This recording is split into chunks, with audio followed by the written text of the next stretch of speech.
You hear nothing shady, nothing. I'm very sneaky.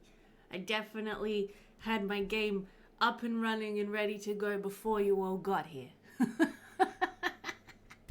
Hello everybody, hi Shala, hi Jinsette, hi Sandy, hi Hendrik, hi Amal, good to see you all. How are you guys going this morning? Yeah, sure.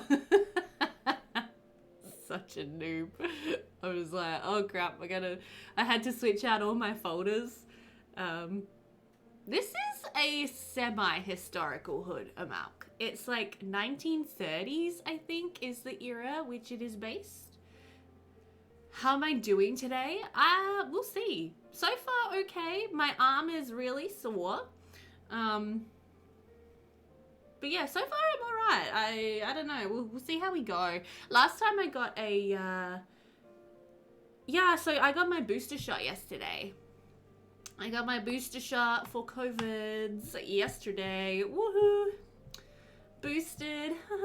You're distracted with before school stuff? No worries, Jitset. We'll probably just hang out and chat for a little bit. Because I don't want to do too much before Joe's here. And I know Joe was really excited for this stream. So hopefully she's awake.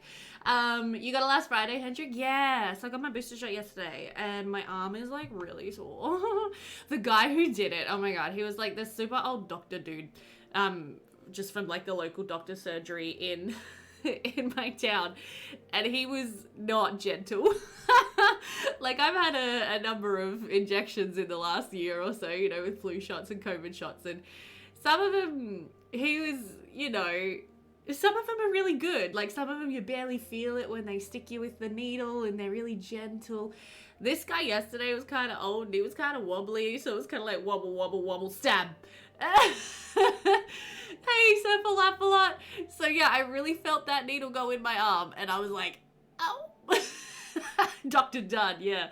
I mean, it was fine. It wasn't that bad, but I just, you know, I felt it, and yeah, it's pretty sore today, but it's not too bad. But yeah, we'll see how we go. I'm hoping I'm gonna be fine for the stream. Last time I got a shot, it was my second Pfizer dose, and I distinctly remember I felt absolutely fine until about 24 hours after my shot. So, you don't look when it goes in, I always feel it though. Literally, when I got my flu shot a few months ago, I didn't even feel it. That lady was so good. She was just like chatting and distracting me, and she's like, oh, I'm down. And I'm like, what? It's amazing. But yeah, yeah, last time I got my Pfizer shot, it was like 24 hours afterwards that I just started feeling quite, oh, I need to lie down. You know, when you're just like, I'm not well. I don't think I'm okay right now. So, yeah, we'll see how we go today. I think I got it at like 2 p.m. yesterday. So if we have the 24-hour, you know, window, we'll be okay. Hey! Hi, Kula. How are you doing? Woolpakula. I like your username. How you doing? Welcome into the stream. You only had a sore arm for a day. You feel lucky? Nice. I don't even know. I might get no symptoms. Like, I might, but I don't know. My sister got hers last week, and then she was feeling a bit rotten for a few days, so we'll just see. We'll just play it by ear. But yeah, if I start feeling a bit woozy, if I start going like, ooh, I might have to cut stream and go lie down, but hopefully we'll be fine. You felt terrible after your booster shot? Oh no!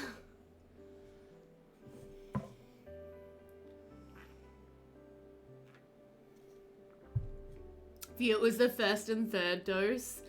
Yeah, fair. No, my first dose was fine. My first dose was like, I had a sore arm and that was fine. I was like a little sleepy. Sore arm, a little sleepy, a hint of a headache, and I was like, yeah, I'm good. Second dose, I was feeling quite ill. It felt like, you know, when you're like first coming down with a virus of some kind, and you're just kind of there, and you just sort of suddenly go, oh my god, I don't feel well. I think I need to go lay down. That's how it felt. Hello, I'm sick. You'll be lurking. Oh, no worries, Daisy Marvel. I'm glad to have you here lurking. I'm so glad you're here. Your son's second dose is after tomorrow. How'd he go with the first one, Amalk? Hopefully he did okay.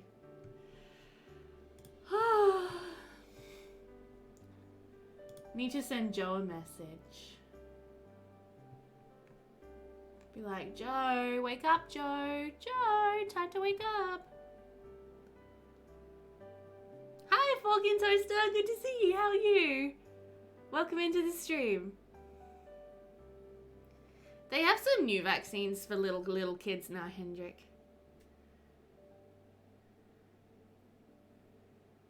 Kids bring all the germs home, Daisy. Yup. Yeah, he took Sinopharm. Or Sinopharm, whatever it is. I can read. Also, I'm 19 weeks pregnant now, everybody. 19 weeks. Still haven't felt a hint from little Jelly yet. Not a hint. Not a flutter, not a kick, nothing. I'm like, are you okay in there, baby? Nah, he's fine. They're fine. Because they're still growing, that's for sure. Almost halfway, I know, Hendrik. Isn't that crazy? Hi, yo, Rugrat. Good to see you. Master Emerald subscribing with the Prime sub. So kind and generous of you. Thank you so much, Master Emerald. I really appreciate that. Thank you so much. Jelly is chillin'. Jelly clearly is chillin'. But yeah, so next Friday, not this Friday, but next Friday, I will have my 20-week ultrasound. It's going to be very exciting. Hopefully everything will be good. And hopefully we'll find out the gender. And I can stop saying he, she, they, it, baby. And I can actually know what I'm having. Hey Shadow, how are you? Welcome into the stream. Good to have you guys here today. I hope you're all excited for the stream today. The reason I'm like, I really want Joe to be here is because I think she has like a newspaper for me or something that I'm supposed to, yeah, something that I'm supposed to read, but I'm not sure. You were going to wait until the Pfizer shot was approved for under 5s, but then a mandate came from his daycare. Oh, fair enough, fair enough. Mandates, man. Crazy how much power they have.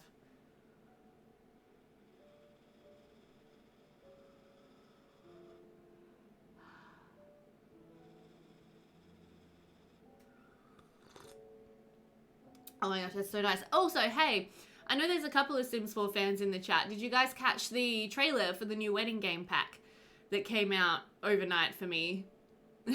Today for you guys, for most of you guys. It was cute. There were a few things I really liked about it, a few things I really didn't, but not yet, Rugrat. Part of you is hyped, part of you is not. You cried, Daisy. Aw, weddings. Don't even know why. Oh, it's just emotional. Weddings are emotional. I think parts of it look really good. Parts of it is stuff that I've wanted for like weddings in The Sims for a long time. There's a tea set, your weakness. Yeah. I like that they put that in because tea ceremonies are a huge part of a lot of cultural weddings. Especially, I think, Chinese weddings. The tea ceremony is like a really big deal. So, yeah, I thought it looked cool. I love, because this is what I want for The Sims 2. I love that they have, I'm not sure exactly how it's going to work, but they seem to have like an aisle. They seem to have, yeah, like an aisle that The Sims will actually animate, like walking down the aisle, which is what I want for The Sims 2. Hi, Captain Dammers! Good to see you! I'm doing well so far. It's only 8 o'clock in the morning, but hopefully it's going to be a great day.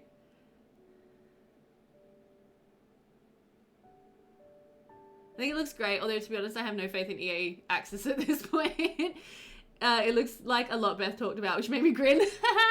I know what's up. I know what's up. It looks Greek. The world looks Greek. It looks like it's inspired by, like, Mamma Mia a little bit, which I loved as well, because I'm, like, a massive Mamma Mia fan and nerd. I bet Sir Falafalot is, too, because you're my musical buddy. Yeah, it looks like it's inspired off, like, a Greek island or, like, the Greek Isles or something, which I thought looked really cute. You were hopeful about Bust the Dust, and then that came out, right? No comments, Sir Falafalot. I have a dream. Sing with me. Sing with me. I don't want to talk. I love the movie. I love it so much. Amanda Seyfried and Meryl Streep playing mother and daughter. Bruh. So good. It's so good. My aunt and I named one of the strays that stick around with us in Mamma Mia, so I mean, nice, Shadow. That's awesome. Amanda Seyfried is like one of the actresses I would want to play me in a movie of my own life. I love her. I think she's fabulous. And I think I like first fell in love with her when I watched Dear John. Oh my god. Talk about a movie that makes you cry. Duh. I just weep. I weep.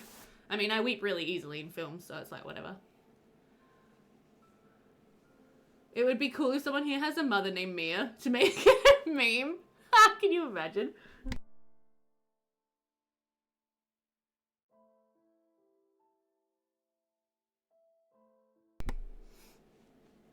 I started calling her Mama because she had kittens when she first showed up, and then she started waiting for food and it sounded like Mia!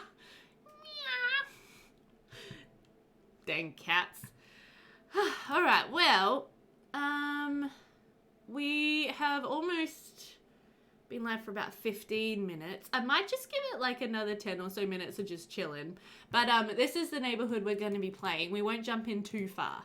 But I'm itching to get in here and have a look. I'm very excited. I think it's going to be really fun. So we have Polgannon downloaded, and this was actually updated as well. I don't know if Maxon is here in chat. She wanted to make it. But, so they actually went through and updated it and just made sure it was all like fantastic and like ready to be explored. Just for us over on a different Discord called Crafters, and then sent me the updated file. So I was like, sweet. So that's really exciting. So, let's first of all start with the neighborhood description. There's going to be a lot of reading in today's stream, so I hope you guys are ready for me to read a lot. Hey, Nessus, thank you so much for the follow. Welcome into the stream. Good to have you here. Welcome to the tea party. So yeah, we have the golden light of autumn is fading over Polgannon, and the year is turning toward winter. The houses and farms sit huddled on the slopes leading down to the sea, turning their gaze inward, curtains closing and fires lit, as the first chill winds of winter poke their icy fingers under the eaves. Oh my god, I love it already. I love it. Okay. Polgannon is null, but it is also in shock. On All Hallows Eve, its local squire was found lying in the centre of Pole Stones. Murdered, viciously, stabbed between the shoulders. Who could have hated and resented him so much to do such a thing? Dun, dun, dun! I think she is gonna, update it on Mod The Sims as well. Yes. I don't know if she has yet. I think it's she. I should just say they until I know for sure, because I feel bad. I don't want to upset anyone. I should also give them a link. Oh no! Oh no! I know. Addict. Mighty. There we go. Okay, cool. So here we have our little neighborhood. It's very like... Ooh, I like how close-knit it is. It feels very... Isn't All Hallows Eve more of a 17th century thing? Not necessarily. Also, like, early 20th century. If you've seen, like, Hocus Pocus, they talk a lot about All Hallows Eve in Hocus Pocus. I love that movie. give me happy teas in chat if you're subscribed and you've seen Hocus Pocus. It's just a bunch of Hocus Pocus. Such a great movie. Yes, Hocus Pocus is your jam. How good is that film? I haven't seen it in years. I should rewatch it just for the lols. Yay, happy teas. Yep. Yeah. It has old roots. Happy teas. Yay. I'm so glad a few of you have seen Hocus Pocus. That makes me so happy. Yay. You love Hocus Pocus? Oh, good. I feel much better knowing that more of you know what I'm talking about, and it's, like, not just me. Winifred? Yep. Yeah, I've got to rewatch that movie. I watched it, the first time I watched it, I was at, like, a sleepover at a friend's house, and I was, like, 10. The witches are from the 17th century, though. Okay, there you go. Maybe All Hallows Eve is, like, an older thing. I don't know. All right, let's have a read through this. We've got 10 pages of neighborhood story to read through. So again, just a heads up, guys, there's going to be a lot of reading in today's stream. I'm going to be hydrating often, and I hope that I make it interesting enough. So let's dive in. Okay. Let's have a sip of tea and then dive in. Oh my god, that tea is so nice. Holy tea! Alright. Polgannon is situated in Cornwall, sitting north of the coast. Polgannon is situated in Cornwall, sitting on the north coast of that far western county of England, which stretches out into the wild, rough, grey seas of the Atlantic. I feel like I should be reading this in an English accent, but I won't. It is an isolated place. It is and always has been wild, beyond the outstretched reach of civilization, surrounded by bleak brown moors and deep woods, and clinging onto a steep valley leading to the sea. The sea mist clings to the land, and it holds and protects secrets from the past, from the nearly forgotten past, a pagan past, and also a past of violence and survival. 2 centuries ago, Polgannon was at the center of a wave of particularly vicious wrecking, a maelstrom of greed and violence. Ooh. One night in 1783, sorry, I can read, I swear. The stones stand forever sentinel as they ever have. The moon, showing fitfully between the running clouds, intermittently lights the center of the circle. Crouched there is a shadowy figure, and there is a murmuring, a voice rising and falling in a rhythmic chant. Drawing closer, the woman's words become clear as they rise to a crescendo.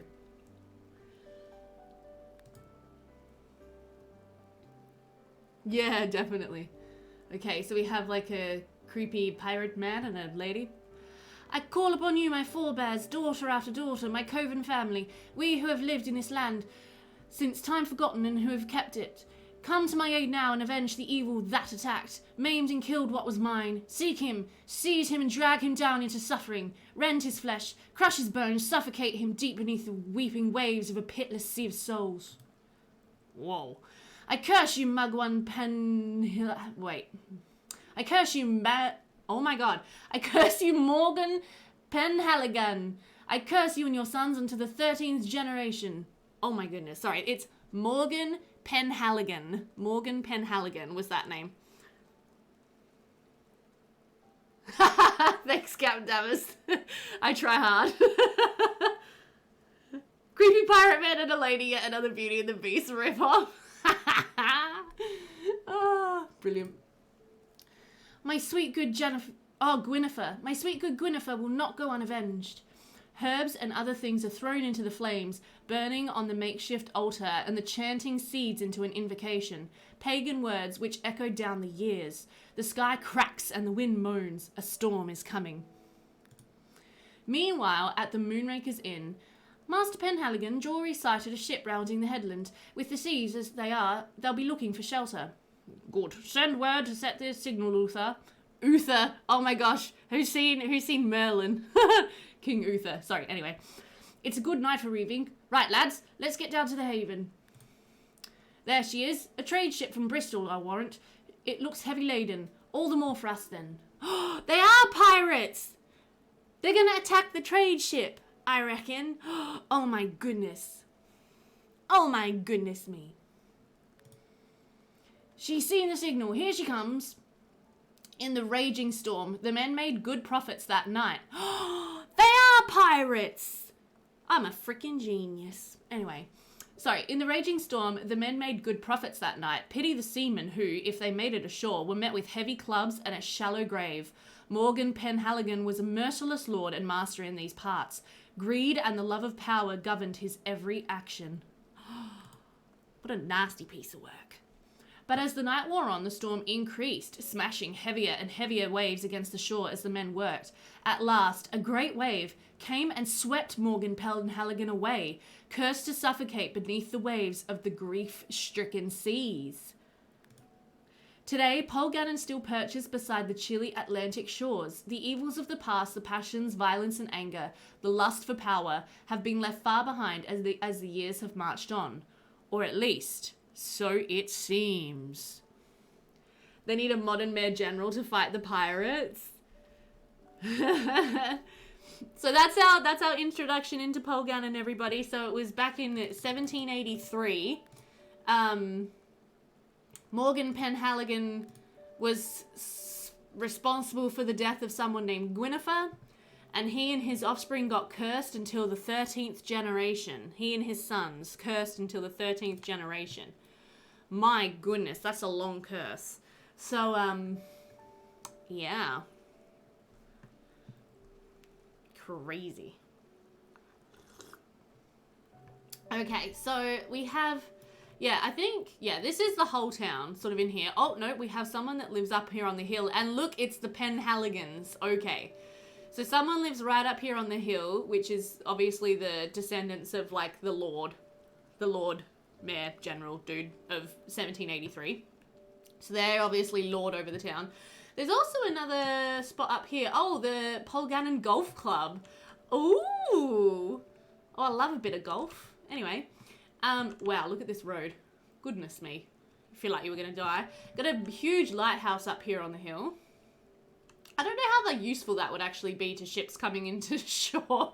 Like, that's very bright. They'd be heading for that and hit the, yeah, you would U-turn, big nope. Yeah, they'd be like, go for the light, lads! And then they'd hit the coast here. It is an interesting map, yeah. But then, yeah, so we have, like, kind of a little, town center, high street kind of area here. Looks like there's a green, yeah, a little park. There's a church. There's also a primary school, which actually looks like it is owned and run by someone in the hood, so that's really cool. Lighthouse is a warning. Oh, yeah, right, good call. This is why Addict is not a sailor.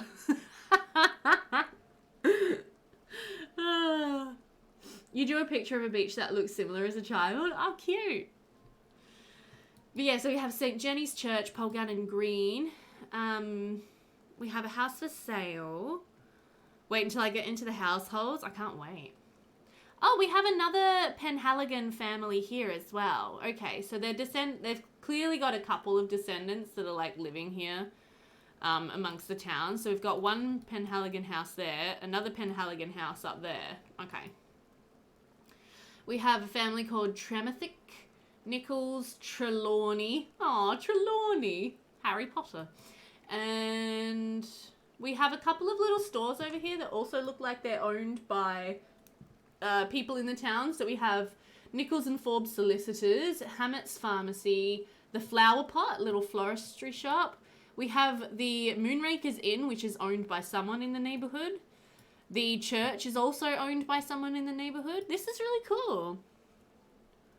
Yeah, so much stuff to see. Okay, and then last but not least down here we have the Haven, which is the little shore they have down here, the beach. And we have a boathouse cafe, nice. And we have a couple of families that live down here as well. So there's actually a lot of families living in like apartment housing or like brew housing essentially. So we have like 3 in this lot, 2 in this lot, 4 in this lot up here, and 2 in that lot over there. So there's quite a lot of families tucked into this very small, otherwise very small neighborhood, which is really, really cool. Okay, so my question is now, do we jump in? Where do we jump in? Where do we start? I don't know. There's a lot to see. Is there like a play order? I should get up I'll bring up the download page of the actual download. Just in case there's something I should know about play order. Okay, so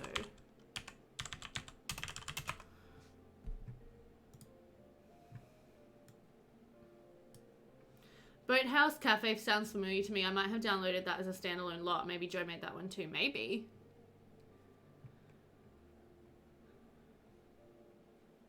It is, yeah, it is another mystery one. So someone has been murdered. Yeah, there's probably a play order. I also think I'm supposed to look at this, God, go away. This newspaper, let me show you guys what I'm looking at. So this is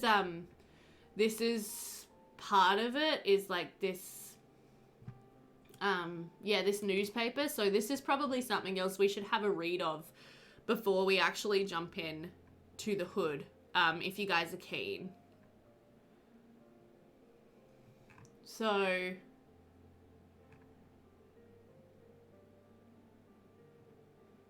I'm just having a quick skim of this.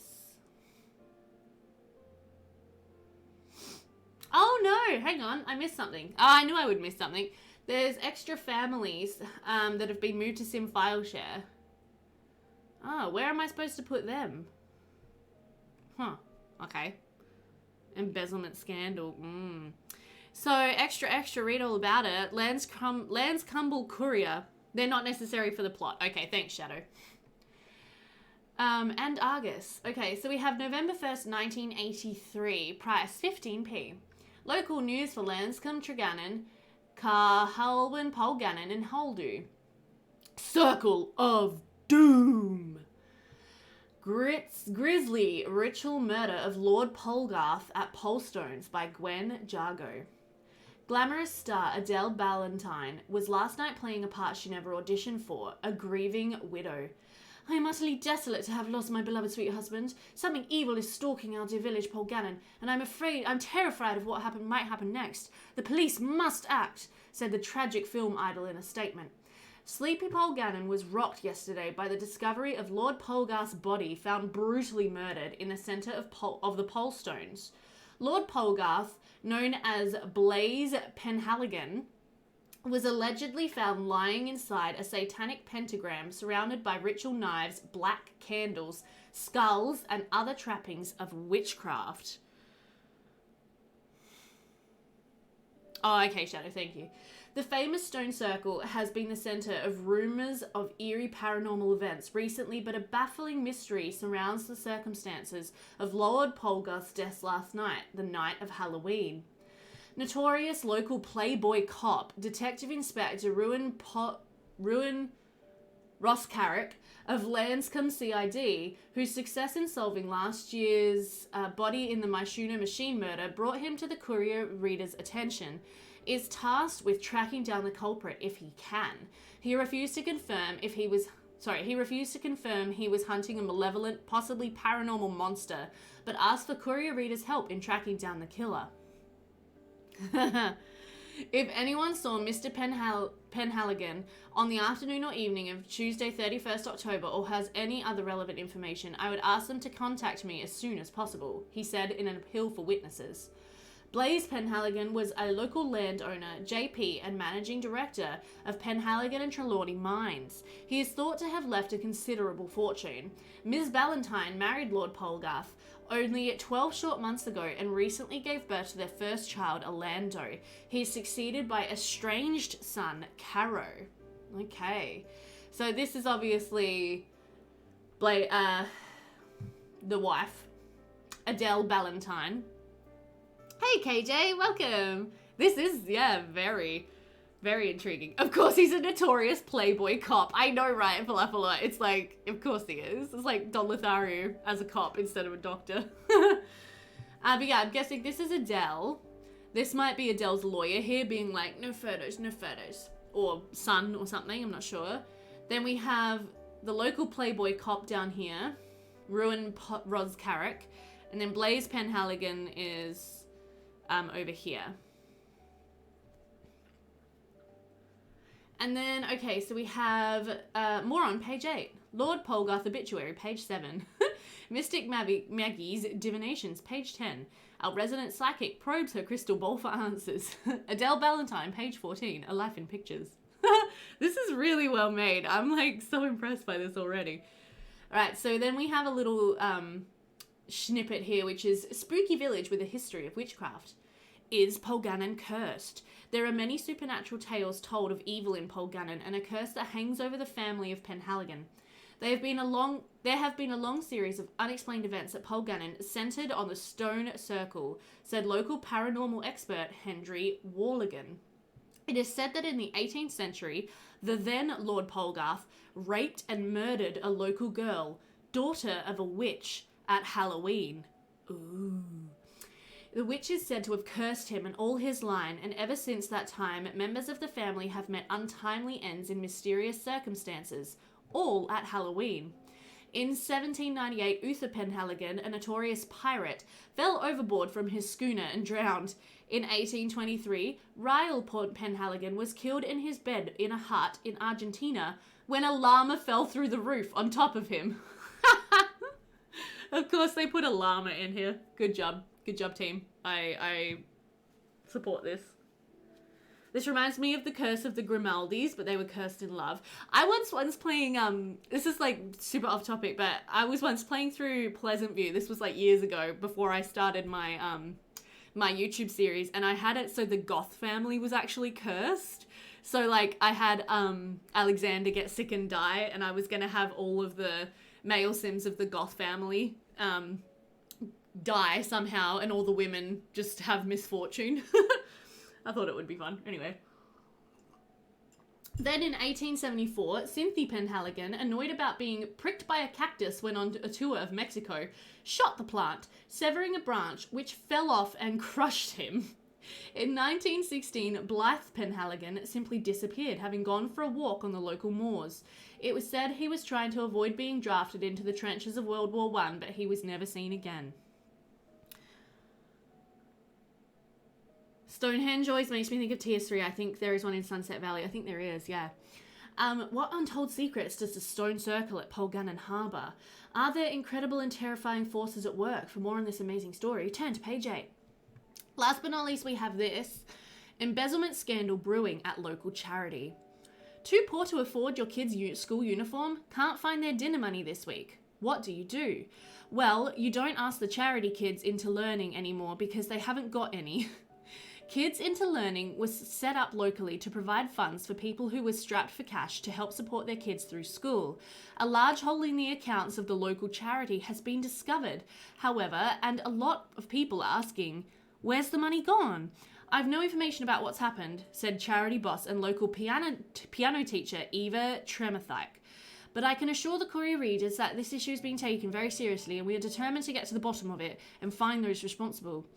Auditors went into the Landscum offices of the charity early this morning to investigate. Local police are being kept advised. More on page 18. This is such a cool idea. Can you imagine doing like a newspaper, like neighborhood on Tumblr or something, like a neighborhood newspaper, and that's how you like share your Sims stories or something? Wouldn't that be fun? Or am I just weird? I think that'd be cool. I'm like inspired. I'm like, I want to write a newspaper for my neighborhood. So, yeah, this is really cool. There are two approaches to playing it. You can play it like any other downloadable story neighborhood, get to know the Sims residents here and play out their lives. Make up your own mind how Blaze Penhaligon came to meet his fate and let life go on from there. Or you can set out to solve the mystery because you see there is one. Joe, good morning. I'm so glad you're here.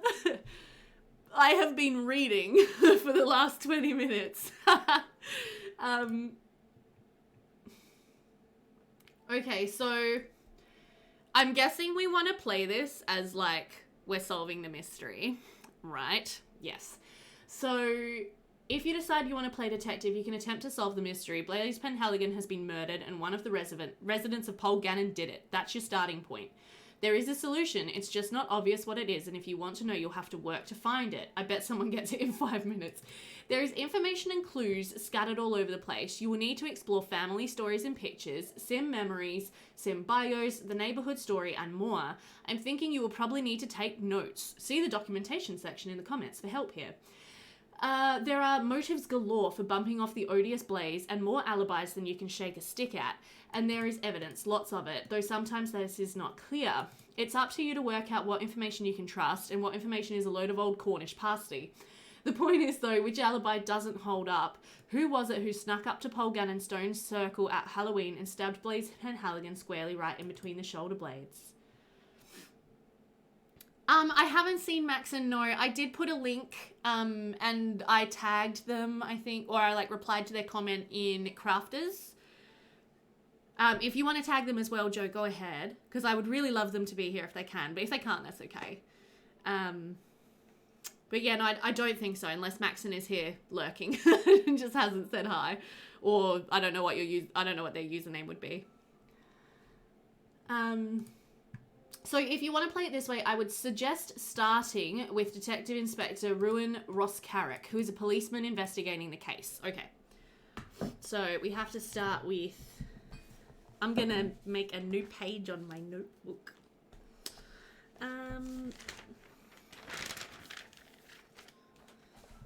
So start with the Ross-Carrick family.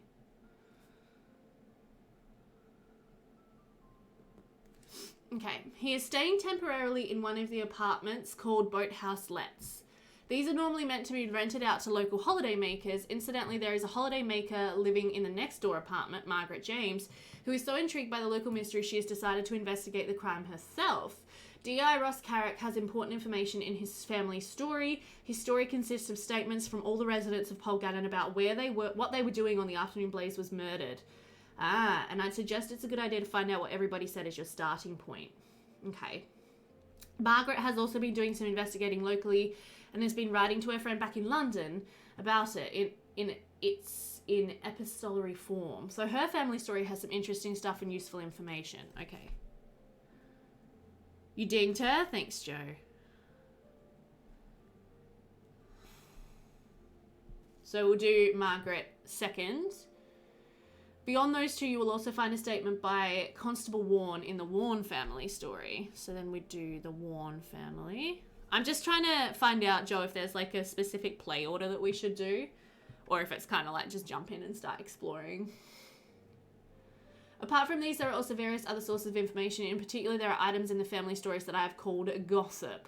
These are meant to be the inhabitants of Polgannon talking to each other after the murder and can be distinguished by the fact that they have face icons in the picture example below.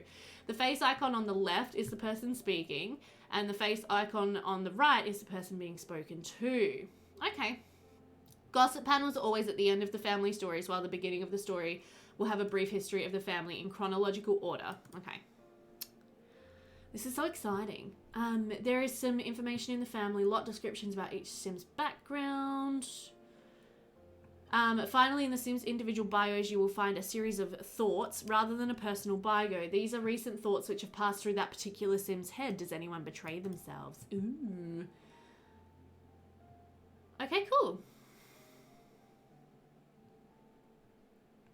All right. There's a lot to it. Uh-huh. It's very exciting. Okay, so in that case, I guess, first of all, we're jumping down to here.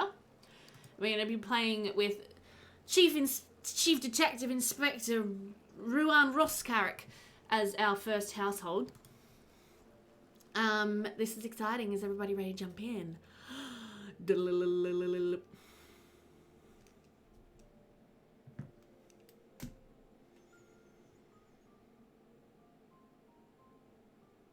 Oh, I forgot. I was actually gonna... Oh, I was gonna have a look on the map where the heck the Stonehenge is.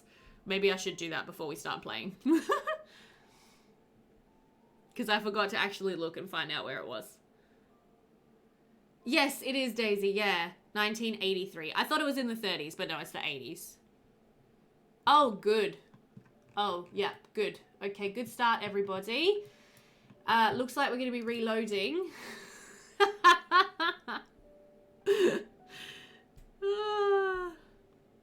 There are a couple of doubled up lots done with one of Moo's programs, so a lot sitting over a lot. Oh, really? 1983 is a good year. It is a good year. That's the year my husband was born. So where is the circle? That's what I want to know. Ah, here, Polstones. Okay, so it's actually a community lot that's been taken off of the grid. So you can, I mean, off of the road. So we can actually send Sims here to have a look around. Okay, no worries. Let's just quickly reboot the game. This is fine. It's fine, guys. It's fine. Everything is fine. And then we will just jump back in. I'm just going to make sure I've got everything closed that can be closed. You forgot how the 30s relates, but it does somehow. The 1730s, Joe. The town's been around since the 1700s, so... Yeah, I've got everything closed that I can have closed. I also told the game to generate all new thumbnails. I put in a brand new accessory dot cache, but it looks like it's got some stuff in it.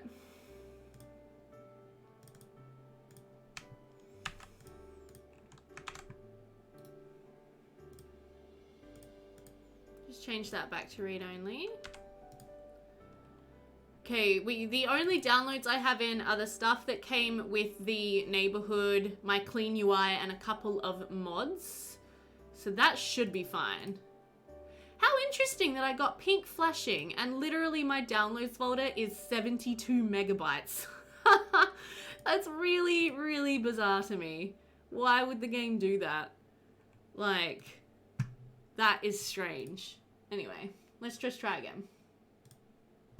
Yes, there are pirates.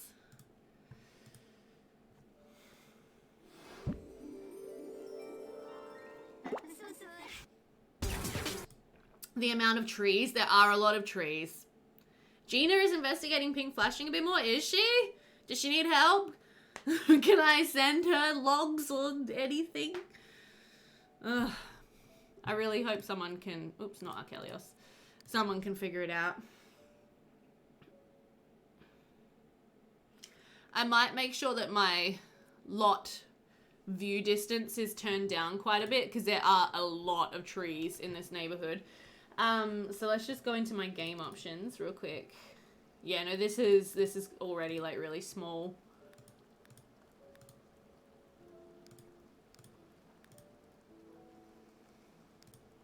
So there's not much I can do with that. All right, let's just try reloading.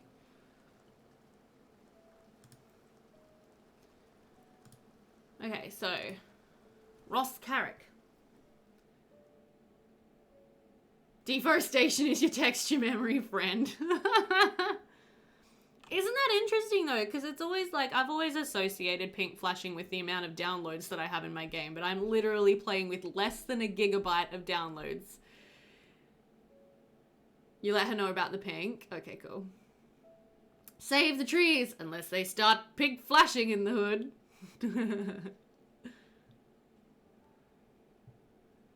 Alright, there we go.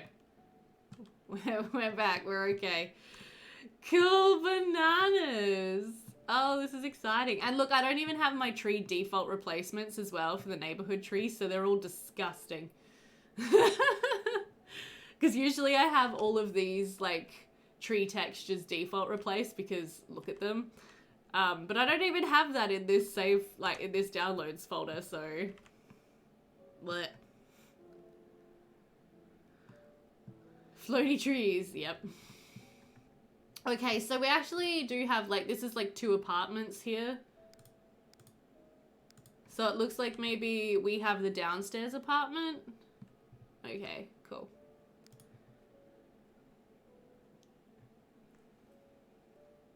Yeah, she'd say. She's like, okay, away with the trees.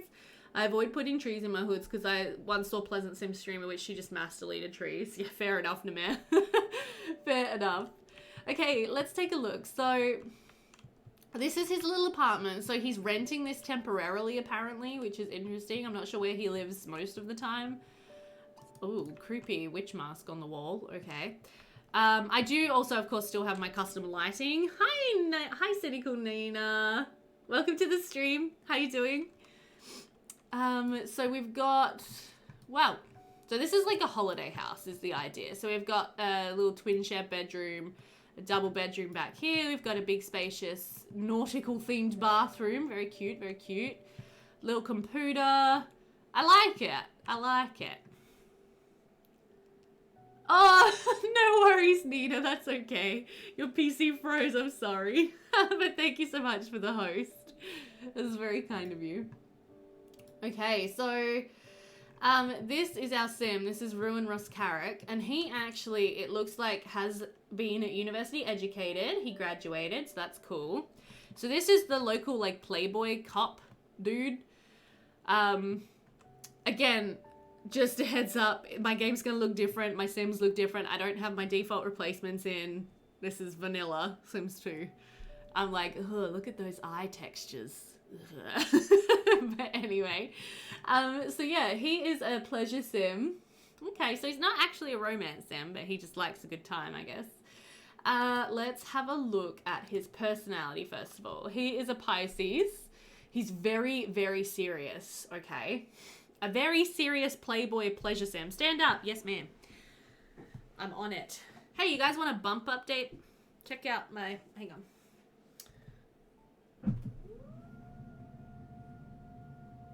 Max's eyes shudder. I know, right? This is... His jelly.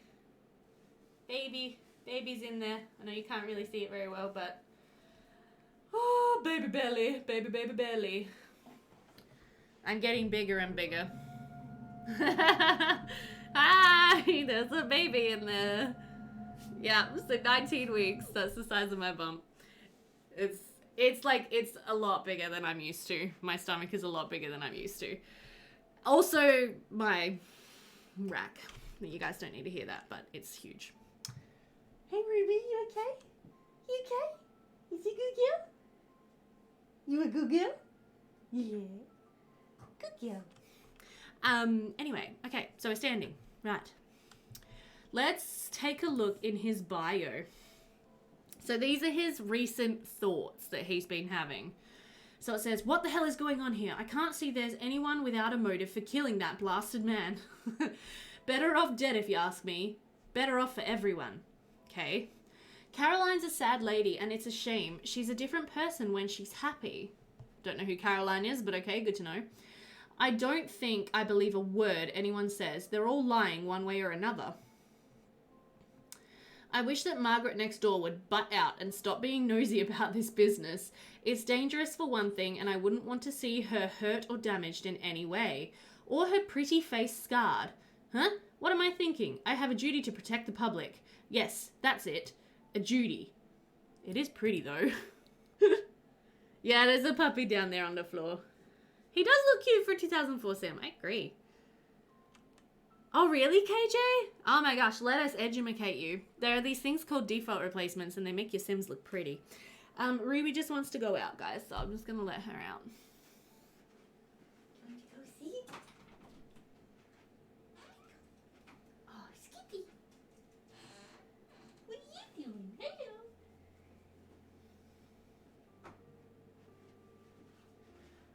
One puppy goes out, another puppy comes in. It's so silly. Anyway, okay. It's going to be a question of who had opportunity.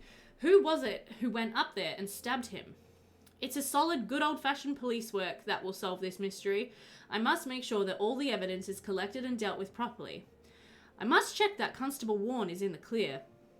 I wonder if Margaret would like to go out for dinner sometime. Beth the puppy magnet, yep.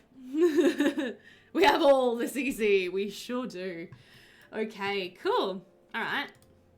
Have a look at his interests. He hates school and toys.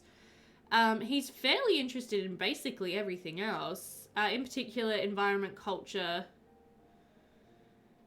And yeah, pretty much everything. Don't know what his hobby is. You're taking notes. Default replacements for the neighborhood trees, KJ. It helps, but yeah, don't go too crazy on the trees. Oh my gosh. So his memories are full of meeting everybody in the town. Hey, Desi, good to see you. You're still too sick? I'm sorry you're not feeling well, sweetie. I hope you just take some rest. It's okay to rest and get better, and then you can get back to streaming sooner. Yeah, everything you can think of, there's probably a mod for. Exactly. But yeah, so it definitely looks like Ruin is actually from like maybe a neighboring town, and he's only just come into this town just for the investigation, because he's just met like everybody in the town, which is quite interesting. Let's actually start at the beginning though. He met everyone at once. Yeah, that's what I mean. You just miss doing it. I know, but you need to take care of yourself. I get you though. It's so much fun, isn't it? Anyway, so he was an overachiever who went to college. Met a mystery sim at college. He made the dean's list. He met Caroline Penhaligon when he was at college. Okay. Completed his freshman year, made the dean's list, kissed his mystery sim. Completed sophomore year, made the dean's list, completed junior year, had his first woohoo with a mystery sim, made the dean's list, graduated with honors. Okay. What time is it?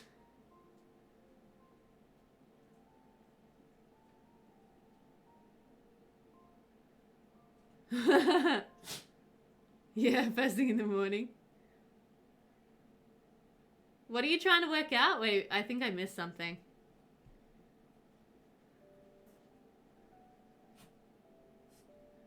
You don't do maths at 8. Neither do I. But yeah, okay, so he graduated with honors, grew up well, and got a job in the police career. He's been promoted up in the police career quite quickly. We don't have a lot of information on his career before coming here into the town when he moved in. When he moved in here, he met everybody in the whole dang town. So he already knew Caroline Penhaligon, which is an important thing probably to remember, I think. Oh, yeah, it's 10:25 p.m. Yes. Is that what you were trying to work out, Joe? The difference between 24-hour time and... That's okay, Jitset. No problem. I know it's a weekday. I get it. Yeah. Okay. Yeah. Righto. He's attracted to brunettes who are creative and he doesn't like robots. Let's take a look in his family story. You hate military time.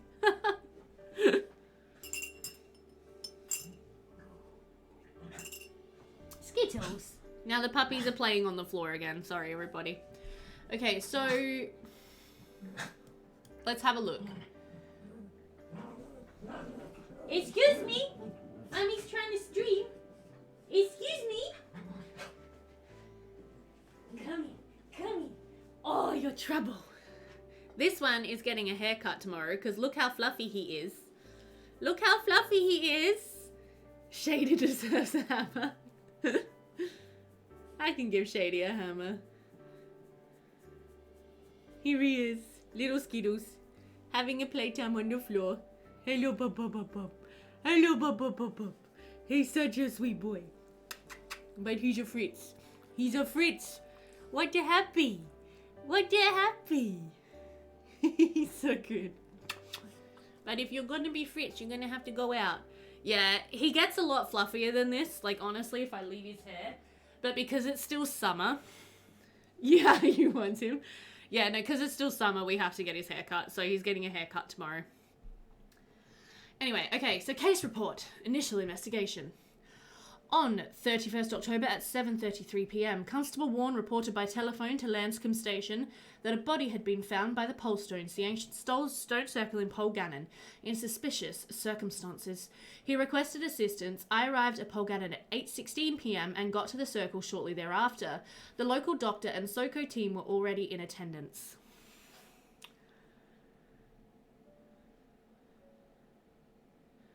Fair enough, Jitset, yeah. The body was first reported to Constable Warren by Rosen Nancaro and Abby Cardew, who stated that they had together found the victim up by the pole stones at 6:30 p.m. They told Constable Warren about 30 minutes later, having walked back to the village to find him. The constable then went to investigate on his bike, having left the two women under the supervision of his wife. He reached the stones at around 7:20 p.m. It takes about 25 minutes to reach the circle on foot from the village. Okay, so they found the victim at 6:30, 7 p.m. They get back to the village, tell him about the body, and then he cycles up there. Okay. There is no road leading to the site, though a sturdy bicycle can be taken to the area. I know, I'm just thinking. I need to take notes. So, body discovered.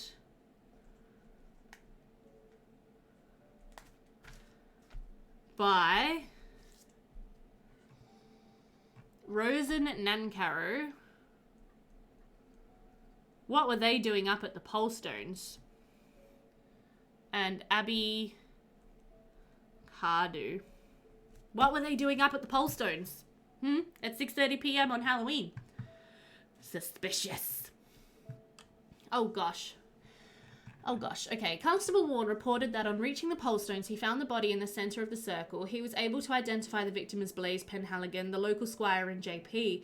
There was a number of objects apparently related to witchcraft, including a black candle, daggers, and what were apparently offerings of some kind, all taken for forensic investigation, lying by the head of the victim in front of the largest stone.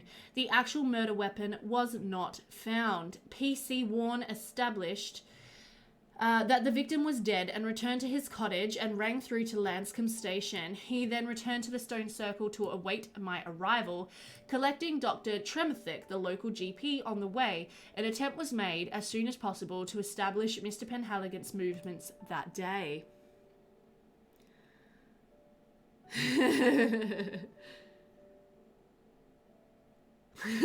Just said. Okay. Mr. Penhaligon left Pole Manor just after 2 p.m, telling Hedra Cardew, the housekeeper, that he had a meeting. She was surprised that he went on foot, inferring that he was meeting someone locally rather than at his workplace. Okay, so Hedra Cardew, the housekeeper, suspicious. Alan Trelawney, walking his dog, saw Mr. Penhaligon climbing the path leading to the stones at around 2:15 p.m. from Manor Road. Alan Trelawney, suspicious. You want to jot down when he left? Okay. So, everyone's suspicious. So Blaise left 2 p.m.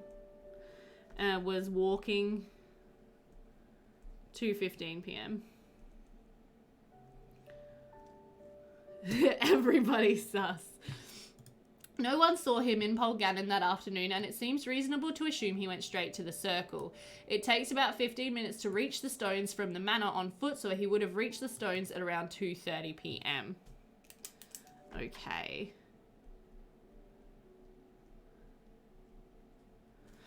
Then, the medical examiner showed the victim died of a stab wound to the heart and estimates the time of death was somewhere between 1 p.m. and 6 p.m. on that afternoon.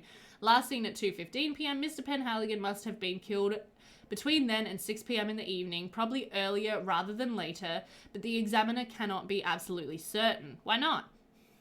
Why not? Yeah, Cluedo. Exactly. All witnesses were asked to state what they were doing between those times. Reports follow. Adele Penhaligon. Oh my gosh. This is gonna be so much reading. Sorry, everyone. My movements? Why do you need to know my movements? I'm his widow, not some criminal. I'm bereaved, upset. You need to find out who did this, not waste time asking me about what I was doing. Anyway. Oh well, really too tiresome. When Blaise went out, I was sitting in the study reading a script. I stayed there all afternoon working ever so hard until Abby returned with Oliver. Who's Abby? Is she the housekeeper? Nope. Who's Abby?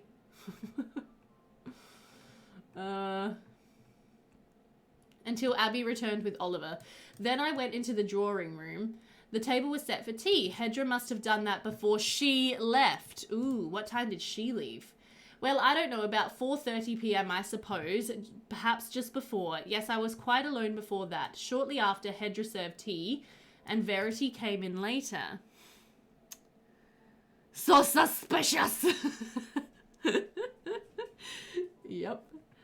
After that, I had my bath and dressed for dinner, and you came along and told me Blaise was dead. It's just too awful. What am I going to do now? A poor widow.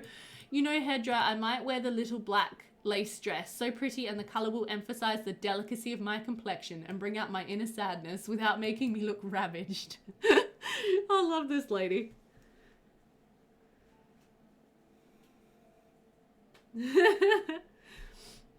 So, there's more characters in here now that we don't know who they are, but that's fine. They're all sus. You thought it was Adele? Do you mean? Jet Set? I'm gonna sit back down again because I'm lazy. Okay, so Verity Penhaligon. Well, I was at school until 3, and then I came home on the bus, and I walked from the stop at the end of Manor Road. I stayed in my room for a while, and then had to go out for my piano lesson with Miss Tremathick for 4:30. I got home about 5:15 and had some tea, which was cold by then. Then I did my homework in Daddy's study. I wondered where he was. He does sometimes work late, but it was nearly time to dress for dinner when you came. Yes, me too, stranger. It's so good. No, I'm not sure about what time I first got back after school. The bus gets to the end of Manor Road about 3:35. It takes 30 minutes from Carharwood. I did walk slowly up the road because I was thinking, no, I didn't see anyone. Oh, okay. Oh yeah, no, I know. We haven't met nearly everyone. We have Thomas Cardew. Well, sir, I'm not sure I can rightly say. Let me see. Well, I was in the kitchen garden for a while, feeding the tomatoes and tidying up the beans. Then I took the post down to the post office on the high street, perhaps around 3 p.m. And then, oh yes, sir, it's coming back to me now. I went along Hammett's pharmacy and had a prescription made up. My piles had been playing me up and just something rotten lately. After that, I stopped at Moonraker's for a quick half and then made my way back here to prepare to serve dinner. Just you ask Haddock, the landlord, he'll tell you. I love this guy. I made sure I was back in time. We have certain standards here, sir, if you know what I mean. I must have got back about 6 p.m. I was annoyed that Abby wasn't here by then. She's supposed to wait on the table. She has a poor sense of timekeeping at times, that girl. My role is supervisory at dinner, you know, not to hand the dishes. Okay, I think it was Abby. Whoever Abby is, I think she's like a maid. I'm going to try not to do too many offensive British accents for my Brits in chat who are going to be like, what the hell, Beth? Sorry, Brits. Sorry, Captain Dammers. Yeah, my money's on Abby so far. Whoever Abby is. No, keep going. Are you enjoying it? Okay. Then we have Hedricadu. Okay, so we have, this afternoon I was in the kitchen preparing dinner. There was nobody about except Abby babysitting Oliver. Oh, Nessa came by before 2 p.m. with Kellen, so Abby could look after her too. Abby went out after Blaze with the children for a walk, about 2:20 p.m. I should think. So Abby went out for a walk at 2:20, but she had kids with her? Thanks, Captain Tappers. Appreciate it. So yeah, Abby went out for a walk. Walk with the kids. So Abby had Oliver and then Kellen. Right. Then there was no one at home. At least I couldn't hear anyone moving about. Just before I left, I went up to the drawing room to lay out the tea and clear up the flowers and looked about. Went to meet Melon. We'd arranged to go for coffee and cakes at the boathouse at 3. We stayed till 3:30 and then walked as far as the school. Melon went on her way home along Church Lane. I went to Nessa's shop, the florist on High Street, to collect new flowers, do some shopping. I got home around 4:40, went in to serve tea to Adele. Thomas came in at 6. He'd been to the pub and said he'd only had one drink. He still smelled of it. Abby was late again though, so she must have been back as Oliver was with his mother at tea. Hydrate, thank you.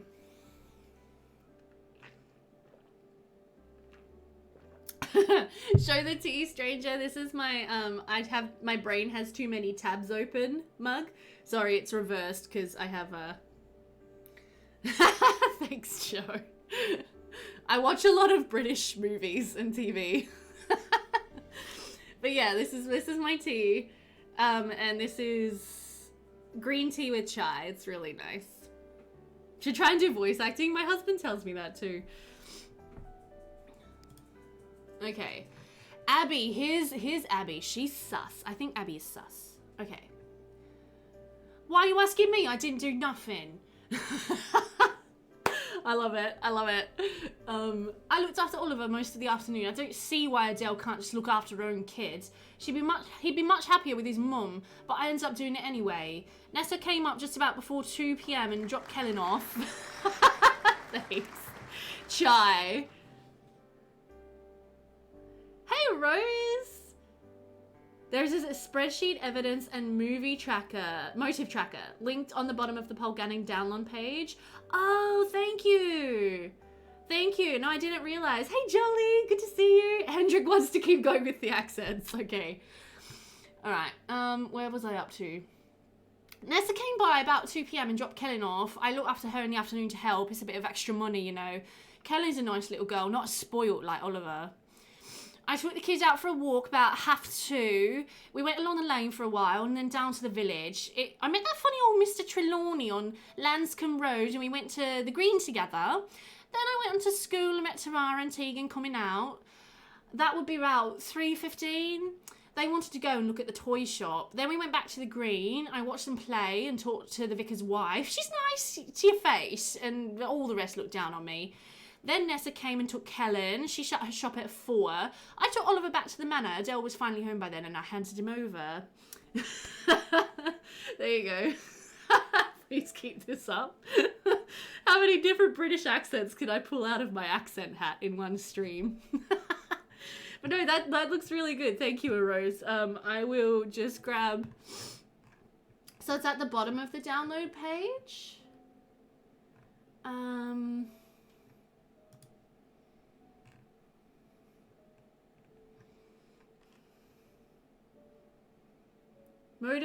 Evidence and motive tracker linked on the bottom of the Polgannon download page.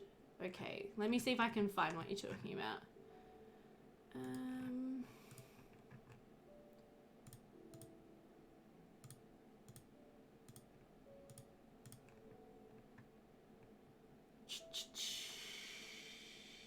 I'm not seeing the spreadsheet. Oh, stretch break, thank you. Ow, my arm. You have to go out. No worries, KJ. Have a good day. Where exactly... Sorry, if you're a Rose, where is the... Like, do you mean on this download page? Because I'm not seeing it here. Information? No, I don't want to look at that. I want to be careful with spoilers. Oh, but yeah, nice stretch break for everybody. Nice stretch break, everyone. You know, get your twists on. Roll your shoulders out, guys. It's good for you. Yeah. You know, tilt your head back and forth. It's on the description tab, very bottom.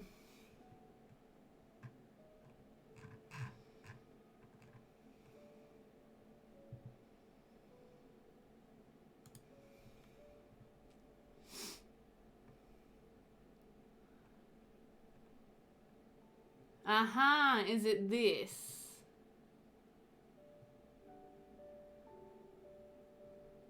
I think I've got it.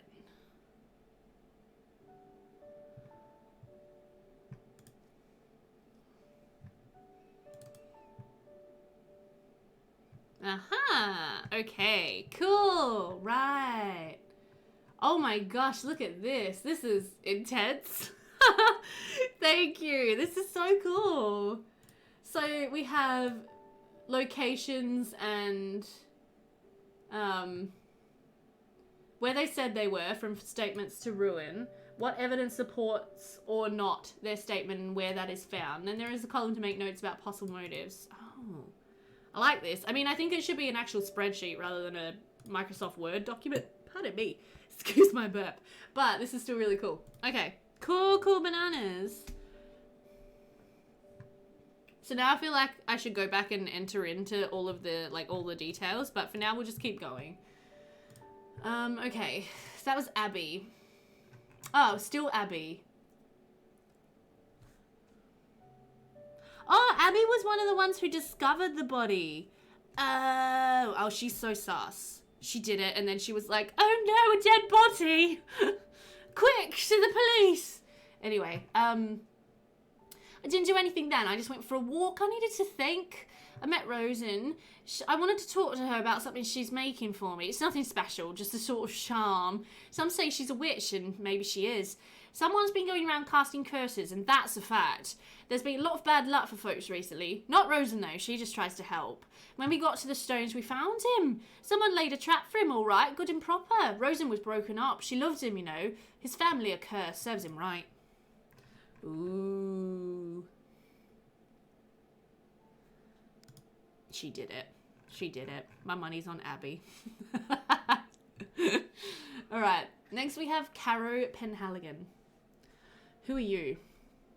Well, yes, I'm now Lord Polgar since my... Oh, this is the estranged son, everybody. So Caro Penhaligon is the estranged son. So it says, well, yes, now I'm now Lord Polgar since my father has died. I suppose I'll have to start acting like it. I don't think I'll be moving back to the manor anytime soon. At least not while Adele is still in residence. Oh, nothing. It's just that I found it doesn't do to have 2 households in one place. Well, let's see. I spent the afternoon at home. I was trying to write a speech for a rally next week. One must stand up for our workers' rights, don't you think? Now Father is finally gone, I'm going to run for election. I feel like I have an important role to play. Then about 4 p.m. I took a stroll over to the green to get a bit of air. I passed Grisella Pascoe, the vicar's wife. She was going home to make tea for her family and James. He and Theo are the best of friends. I sat and played chess for a while with Derwa Piran. I left about an hour later, came home. James returned from the vicarage a little after. Caroline was already home. We went up to get dressed for an early dinner. Okay. Right. So he says, she says. I'm going to fill this in. Okay. So Caro says he was home in the afternoon writing a speech until about 4. Okay. Home. Then he says he went to the green.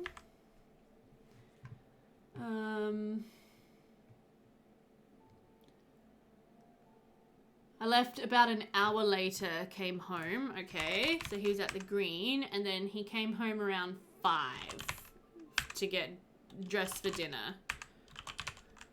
And in terms of motive, is now the Lord Polgarth. Okay. Inherited title. Okay, cool. Right. Next, Caroline Penhaligon. So Caroline is someone who our DI already knew, like they met back in college.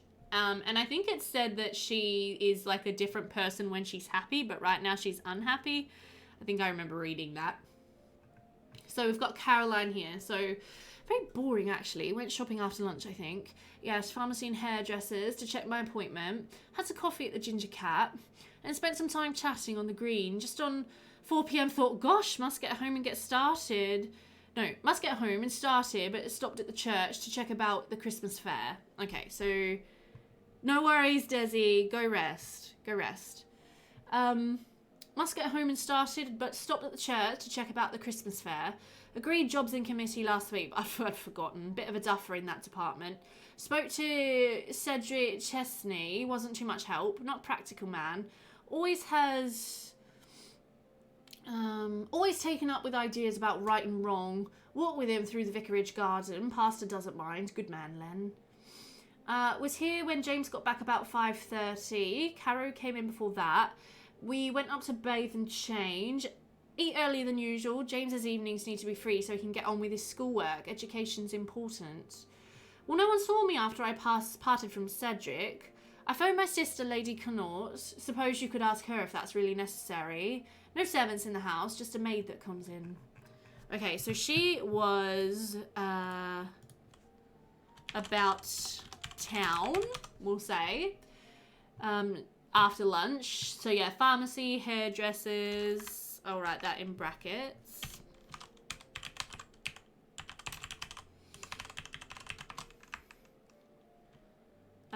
Coffee at the Ginger Cat, she said. The green. Then at about 4, she's like, better get home, but she went to the church and walked around the church for a bit. Okay. And then she was home by 5:30. Okay. And then she was home all evening. Right. Okay. Cool.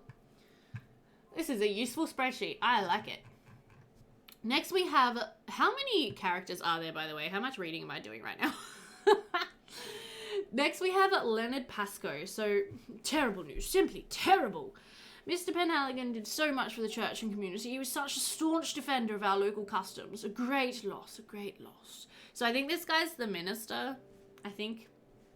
Well, that's true. Not everyone found him easy to work with, but I'm sure everyone respected him. After all, he was the local squire. Oh dear.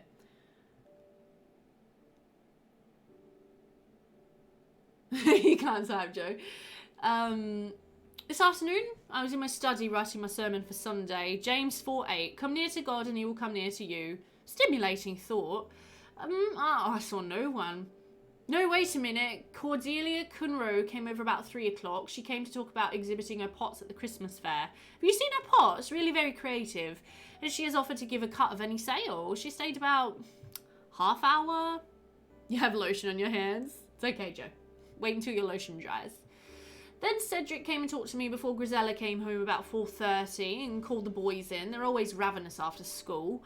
I helped Theo with his homework, and after that I went over to the church about 6:15 to prepare for evensong. Cedric joined me there about 6:30. Okay. So he was pretty much apparently home pretty much all afternoon, but he's got information about like other people coming round. So I'm just going to type in that he was home.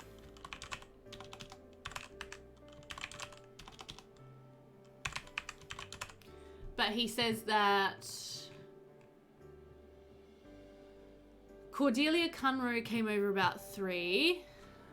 Visit from Cordelia Cunro. Okay. And then Cedric came. Visit from Cedric, whoever Cedric is. And then 4:30 his wife came home.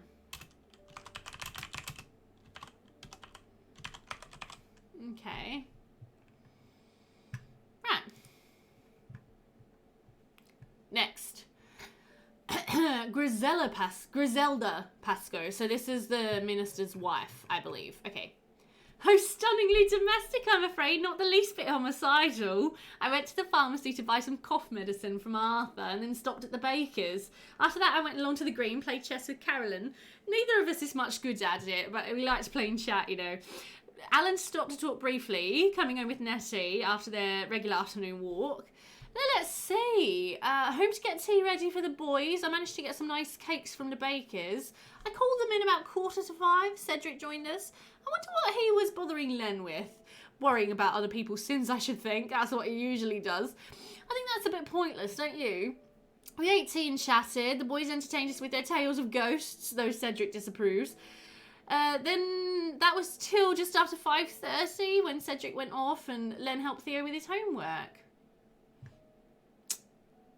Hey, Fireflower! You do make her sound just a little homicidal. Yep. This is another Sims 2 Cluedo-style hood, and we are having a great time reading everybody's bios in British accents, because it's based in Cornwall. So does her story line up with her husband's, is the question. So Cedric came... Yeah. Helped Theo with his homework, over to the church about 6:15, and Cedric came about 6:30. They mostly line up. Yeah, this is very cool. Very, very, very fun. So Grisella says she was out at the green pretty much, or like about town. And then she was at the green till about 4:30. And then she...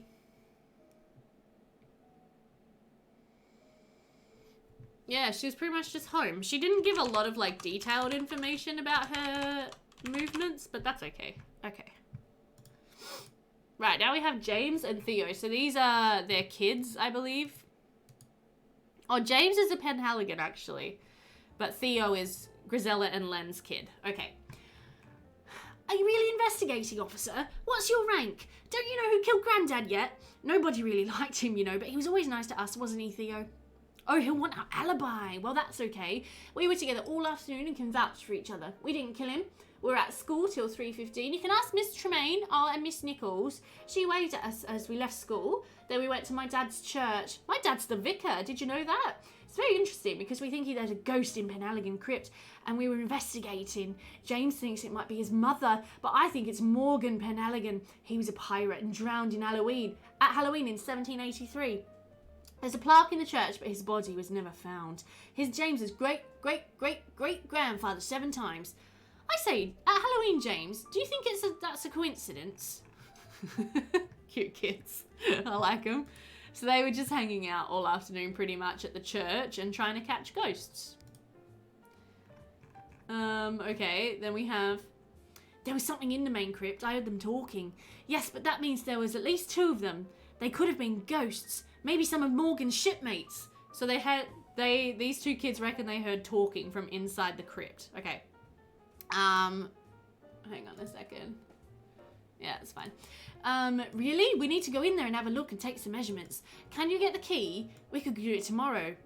Oh, well, after a while, Thea's mum called us in. That's right, we had tea with Mum and Dad and Dad's curate, Cedric. One of the ghosts sounded a bit like him, as a matter of fact. Oh, maybe Cedric was inside the crypt. Cedric's a bit funny. Dad's worried about him. I had to go home and do my homework after that. Well, I'll tell you what, we could help you with your investigation. Yeah, we're very good at finding out things and taking measurements and notes. We could help. We know all the people who live here. What do you want us to do? We could follow Jory Bascowan if you like. He's a pirate too, you know. We're sort of experts at pirates. We could start after school tomorrow. Classic kids. Joe. Okay, then we have Cedric Chesney.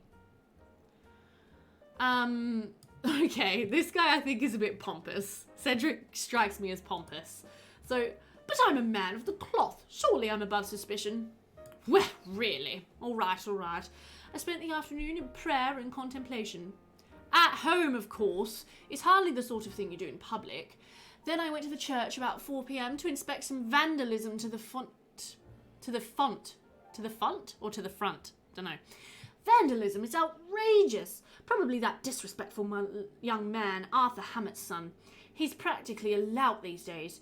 Len really should speak firmly to him, assert his authority, guide him, make it plain it's not appropriate to scoff so rudely at those who do God's work. I am perfectly calm, thank you. While there, the new Lady Polgarth petitioned me for help. I suppose it's natural she'd turn to someone like me. After that, I went to the vicarage to speak with Len and stayed for tea. Dear Griselda. Then home to prepare myself for an evening of... for the trial of evensong.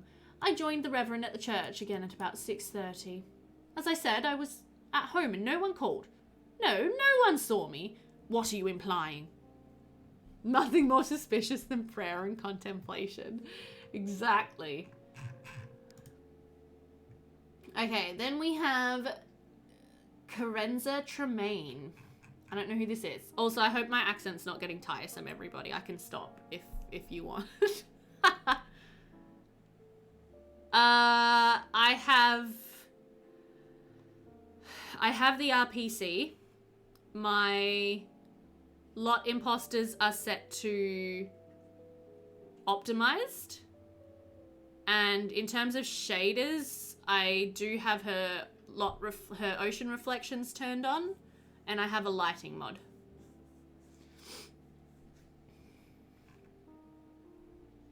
Keep doing the accents. Okay, just let me know if you get sick of it and it gets annoying. Okay. So who is Carenza Tremaine? Who knows? I was at school, of course, until mid-afternoon. The children go home at 3:15 p.m. and that day I only stayed on a short time tidying up. Then I went home and had a nap. I was very tired. I'm not too well at the moment. I got up about 4:30 and did some gardening. I phoned Cordelia Cunrow about our evening, about 5:30. I did some housework and then had a bath and got ready. No, I saw no one. Oh, wait a minute. No, I did speak to Nessa when I was out in the garden earlier, only briefly. She was starting dinner for Breock and the children. Tegan's a clever little girl. I set off for Gwen's and Cordelia's house at 6:30 p.m. We went out for a meal at the restaurant on High Street. As we walked there, we saw Abby and Rosen crossing the High Street and going down Haven Road. Rosen looked very upset. Imposters, water and streaming. Yeah, fair. That's fair.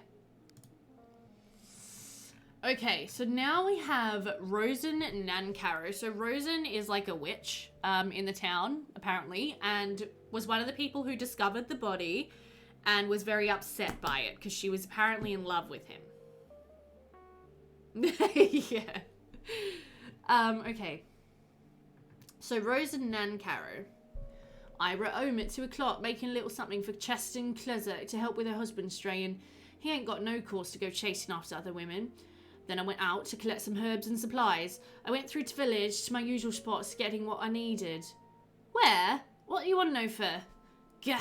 Well, up by the path going up to Haldu and the back of the shops. There's all sorts out from the greengrocers. Wasteful 'tis. Then up the green and up to the woods on Lanscombe Road. I tell time by sun. 'Twas getting dark, that's all I can say. I went up Manor Road and met Abby. She was wanting something to make her happier, poor lass. We talked a bit. Blaise Penelligan done to her what he did to me all those years ago, damn him. Ooh. And he is damned now to serve him right. We found him, we did. We went up to the stones. I'm not surprised death came to him there, it's fitting. And then we came down for Breock Warren, useless beggar. Oh, but I'll never see him in this life again. Ooh. Okay, so this is interesting. So Rosen Nancaro says that Abby wanted something to make her happier. We talked a bit. Blaise Penelligan done to her what he did to me all those years ago, damn him. Ooh. My money's still on Abby, lol. Okay, so...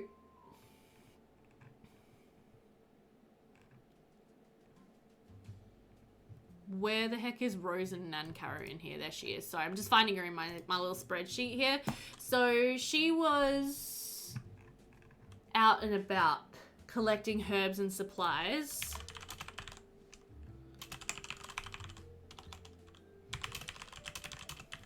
Apparently.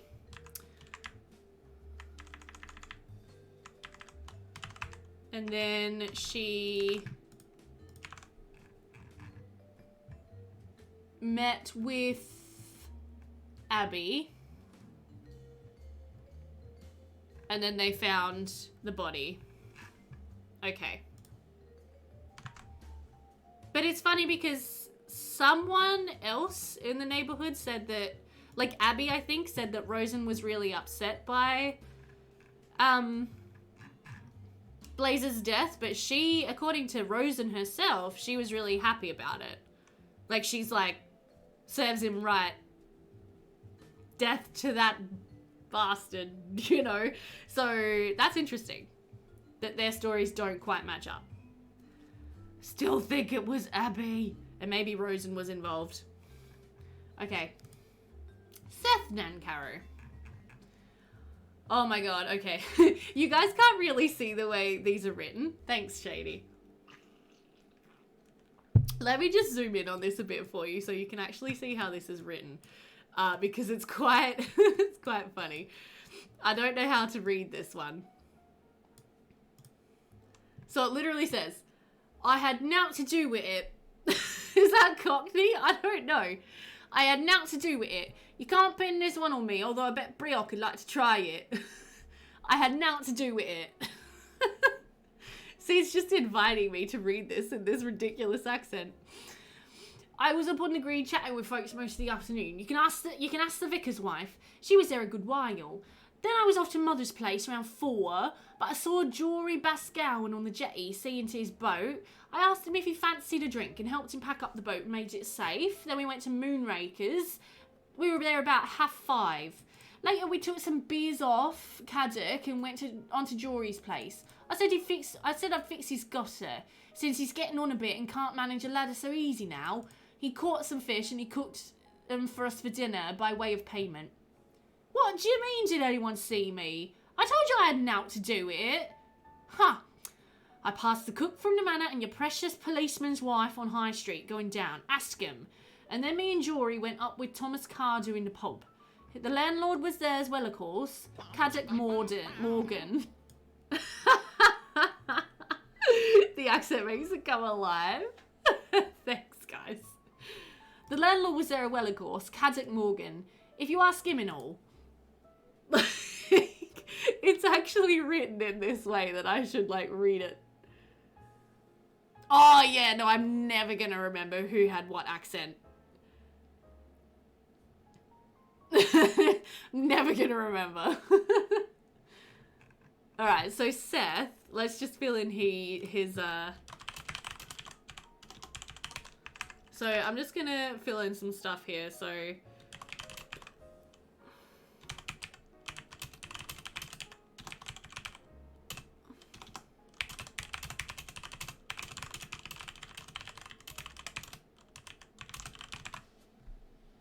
When in doubt, do Cockney. So he said he was up on the green chatting with folks most of the afternoon until about 4 when he went to the docks.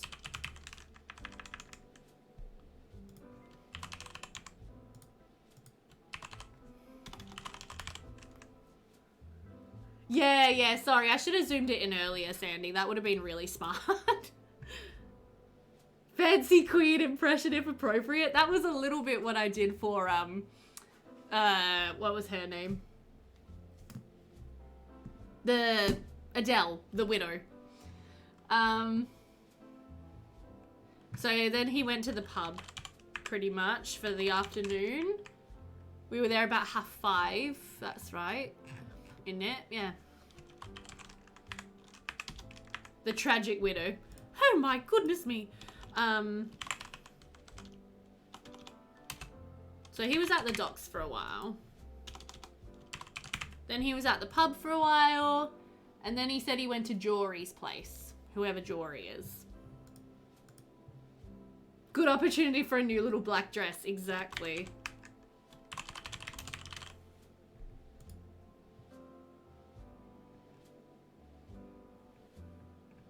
Okay, who we got next? Alan Trelawney. Okay, what accent is this dude gonna have? So he was the guy out walking his dog. In that has to be the most British word in existence. It does, I agree. Yes, of course I can tell you what I was doing. What accent do I want to give this guy? Yes, of course I can tell you what I was doing. After lunch, I took Nettie out for a constitutional. Well, my constitutional, really. Keeps me fit. We walked up Lanscombe Road to the woods at the top of the hill. As I walked past the turn-off to the manor, I saw Blaze coming down the lane. He didn't see me. He climbed the stile onto the path to the stone circle. That would be about 2:15. I let Nettie run for a while in the woods and then turned back. I met the girl from the I met the girl from the manor, Abby, and walked with her to the green. We must have arrived about 3 p.m. I stopped and talked with Grisella Pascoe. Lovely woman. After that, Nettie and I went home and had a short nap. Then I nipped over the road to Arthur at the pharmacy, and then next door with my sisters for tea around 4. Marek came in sometime later. I went home around 6:15. Marek stepped round with me for a private chat.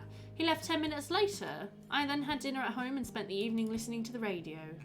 Alright, well, Alan Trelawney seems to be a nice man. But it's interesting, so he was one of the last people to actually see Blaze. So, yeah. Okay.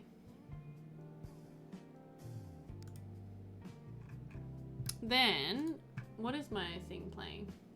Okay. Let me just...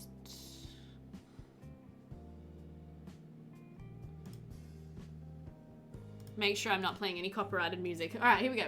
Next we have Richard Carlyon. Oh, I spent the afternoon playing golf. You can ask my partner. I stayed at the club having a drink until about 5:30 p.m. and then came home. Talked to my neighbour when I got back. What's his name? Hammett, that's it. I thought I might have dinner, and then I thought, I'm damned if I will, and went out to dinner at the little restaurant in High Street. That place is not much of an eatery, but the best this beastly place has to offer. Not much of an evening, to tell you the truth. Those miserable girls, my neighbours, to God help me, were in the corner shrieking all the way through dinner with some frumpy friend of theirs. What they need is a man, if you know what I mean. I hope you're not going to keep us all here. I have a new expedition organised and, to be honest, can't wait to get away.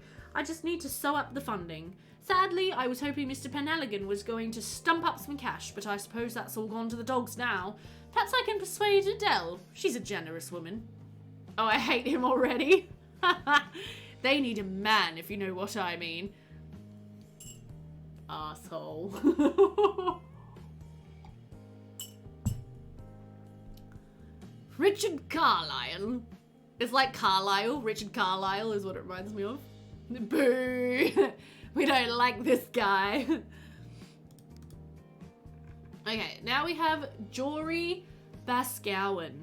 Right, so this guy's an old guy who was hanging out with the young Cockney bloke. Whose name I've already forgotten.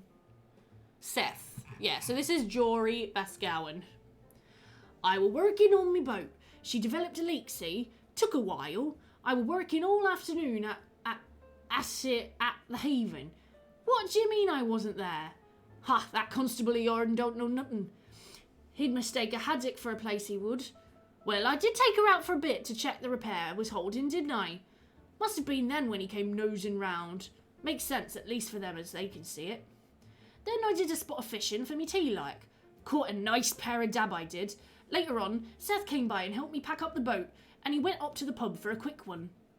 Thomas were there and Caddick, of course. Seth and me went on to my house then. He came up the ladder and fixed my gutter in, as I'd asked him to, and I cooked us them dab for dinner. He's a good lad, Seth. So that one was straight out of Lord of the Rings. My old gaffer!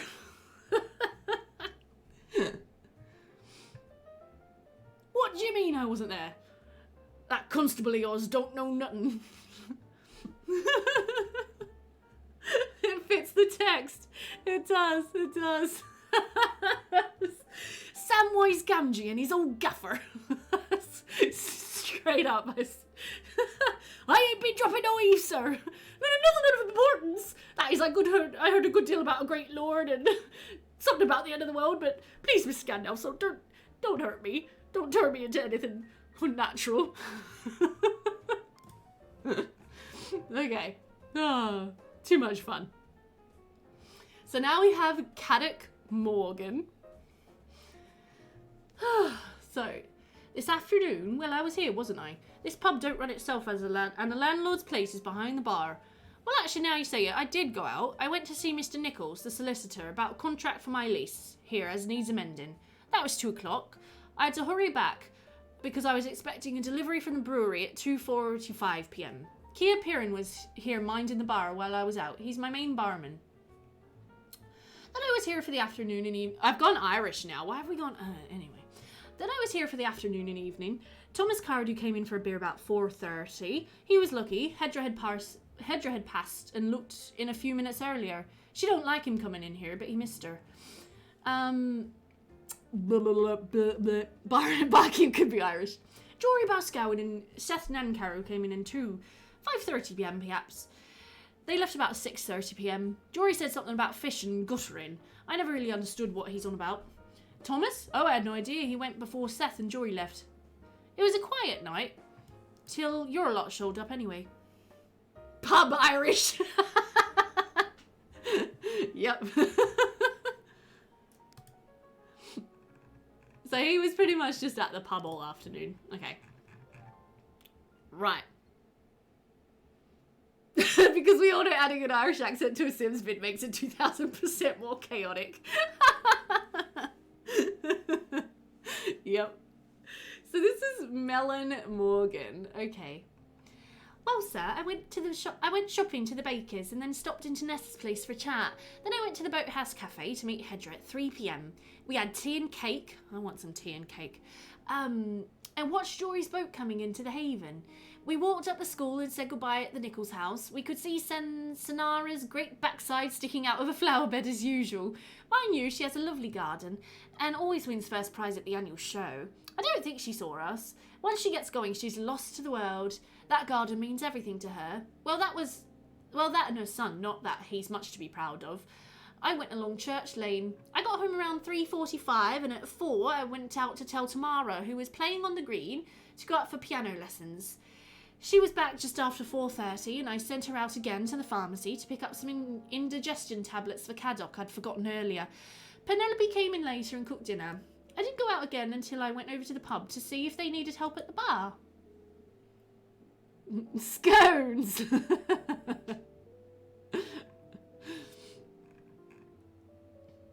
Okay, so Melon was at the boathouse and she saw Jory's boat coming into the haven, so that kind of corroborates Jory's story, and he said, I took the boat out for a bit.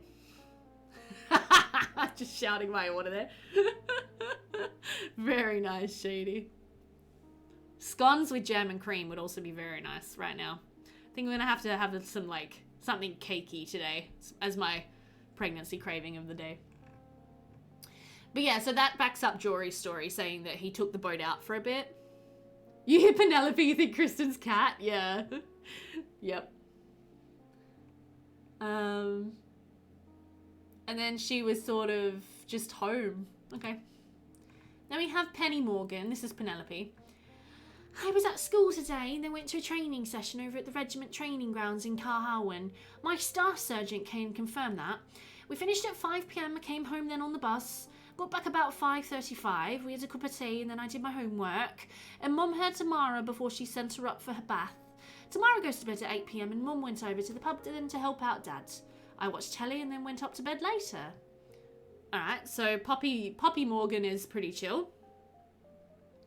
Big backside poking out the flower beds, yeah.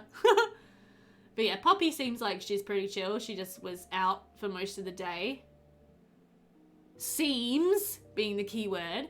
She was out for most of the day, came home on the bus, got back about 5:30 and was just home with her parents. So unless she wasn't actually at the regiment training grounds in Carharwen, she's pretty alibied. Tamara and Tegan. Hello, are you Inspector Ross Carrick? We wanted to tell you that we've started investigating the murder and we have some ideas you might be interested in. Tegan is really clever, She wants to be an astronaut when she grows up. Well, the first thing you need to know is that funny things have been happening here lately. There's been an increase in hauntings, especially after Mrs. Hammett fell off the cliff, and there's a lot of witchcraft going on. Everybody knows Mrs. Nancarrow is a witch, and that she hated Mr. Penhaligon. She screamed at him once on the high street. We think you should arrest her. If you don't, there's likely to be a second murder soon. That's what happens in books. Tegan reads a lot of books. Why do you want to know that? Oh, well, we were at school till 3:15 p.m. and then Abby took us to the toy shop in the green. Then Mum said I had to go for my piano lesson with Miss Tremathick at 4, and Tegan came home with her mum. Are we suspects? I love kids. It was funny, Paul and I were lying in bed the other night and realised that soon we're going to have a kid. We're like, whoa! Because I was saying, I quoted Toy Story. I quoted Toy Story and I was like, I'm going to get to show my child the Toy Story movies. And then it was like, oh my god, I'm going to have to teach them so much about good movies. Not till they're a bit older though. Toy Story, the first one, is kind of scary. Anyway, then we have Eva Tremathick. So I assume this lady is the piano teacher. Best stuff is on DVD, not the rubbish they put out now. Yeah, exactly. They're going to have to get an edumacation in, good films. Okay, so we have her I quite understand, just routine. Well, I was due to go out at 2 p.m. to a meeting of the charity I help organise and run, but I didn't in the end. The meeting was cancelled, so we were both at home all afternoon. I was upstairs working on a project and you were somewhere down here, weren't you, Davith? I heard you moving about. Anyway, we don't really open up shop till 4 o'clock, which is when Davith's surgery opens. Tamara comes in for a piano lesson at 4 p.m. too on a Tuesday, and then Verity Penhaligon at 4:30. After Verity left, I went into the kitchen to cook dinner for Davith and myself when he finished his surgery at 6:30. I usually have time for a bath, which I did. Then Constable Warren called here just after 7:30, and Davith had to go out to the stone circle too.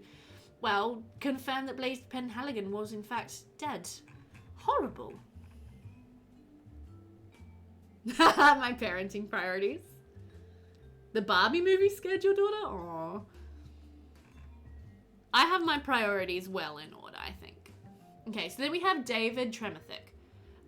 Oh, do you pronounce that like David or David? I don't know. Okay, so this guy is the doctor. Okay. So Ghibli movies, yes, definitely. Definitely the Ghibli movies. They're so good. They have such good messages behind them as well. Yeah, little older kids. So David Tremathick. Well, yes, that's right. We were here all afternoon. I was writing reports and catching up records. Then my surgery started at 4, and I finished up just after 6:30. I'm Irish again. Why? My accents are all just blending into one. Land Before Time. Yeah. Eva and I had dinner, and then I was called away by Constable Warren, as Eva said. Eva was teaching after 4 p.m, but I thought I heard you come in just before that, Eva. Oh. So she said she was home, but he said he thought he heard her come in.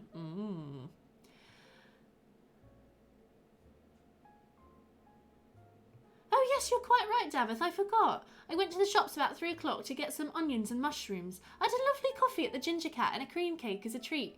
Yes, I'm sorry, Inspector. I should have remembered that.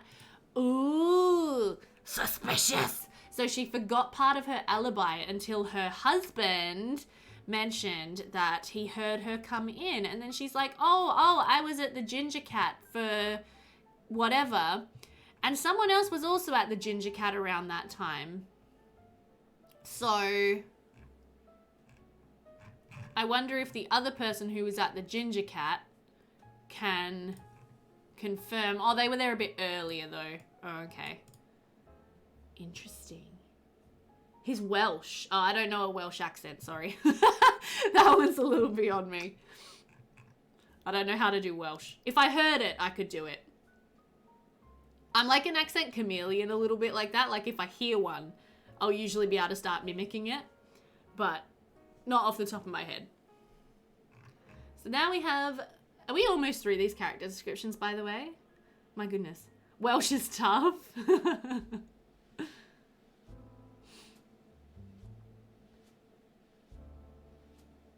It should be Daffod. There's no V in Welsh.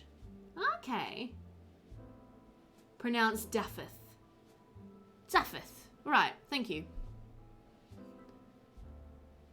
Your boys loved Brum. I remember Brum. Brum was adorable. You've got a Welsh member on the Club Board Keep Discord. Ah, so you'd be able to do it, Fireflower? Is that what you say? Okay, Daffith. Oh, Davith. Daffith. Okay. You don't know Welsh either? I speak something up then. No, alright. So we have Arthur Hammett. Who's Arthur Hammett? I was in the shop all day. Tuesday's the day I do all the repeat prescriptions sent. Oh, he's the pharmacist. Nah, and he shows are the best. Yes. This guy's the pharmacist. Okay. Tuesday's the day I do all the repeat prescriptions sent over from Dr. Tremor's surgery. My assistant had the afternoon off and I was very busy. Let's see, Griselda, that's the vicar's wife, came in after I reopened at 2 for some cough medicine. I do hope the vicar's well and that his bronchitis isn't coming back. Then Alan Trelawney came in and we chatted briefly. That was about 3:45, I think. Then, oh yes, old Thomas from the manor came in for his piles. That took a while. No one else. I did talk to Nessa about the refuse collection from the shops here. We've been having trouble. Perhaps about 3 p.m. or shortly after. I closed at 5:30 as usual, finished my paperwork, tidied up and walked home. I stopped for a quick chat with my neighbour, Richard Carlyon. He's quite new here. Then went in and cooked dinner for Jowan and me. Jowan was upstairs. I'm afraid I had to nag him about doing his homework. He's getting so lax about getting on with it.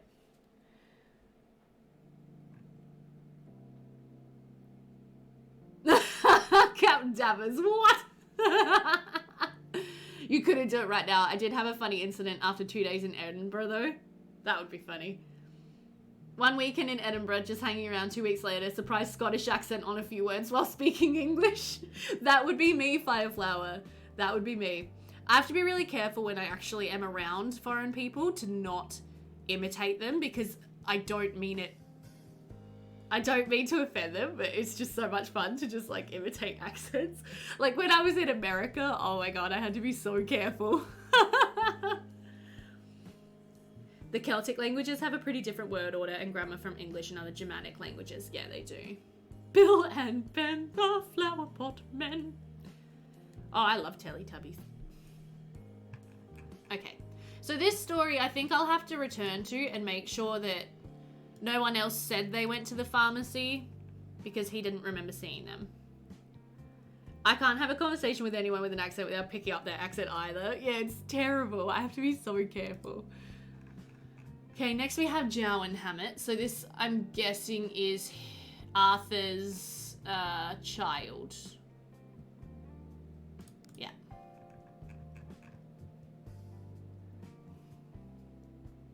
I picked up a Spanish accent in my English in Spain for a few days. Welsh is very phonetic, so once you know the sounds of the letters, it's easy to write and read, but it's a hard language to speak. Oh, okay. Cool. That's nice. Okay, so we have Jowan Hammett. I was at school, alright. Then, I don't know, came home on the bus, played a game for a bit. Thought I'd better get on with my homework, because Dad is always going on about it. Then Dad got back at his usual time. We had dinner. 5:30, that's when he comes home. I did do my homework. You can't say I didn't. I don't care what Dad said to you. How does he know whether I did it or not? He's never here anyway. No, I can't show you. It's gone. I don't know, I lost it. Where did your homework go, child? Why are people always getting at me? That Mr. Penhaligon started yelling at me for no reason this afternoon. I was just talking to his sister Verity as she was going home and walking past our house. Anyone would think we weren't good enough for him and his sort, bloody snob.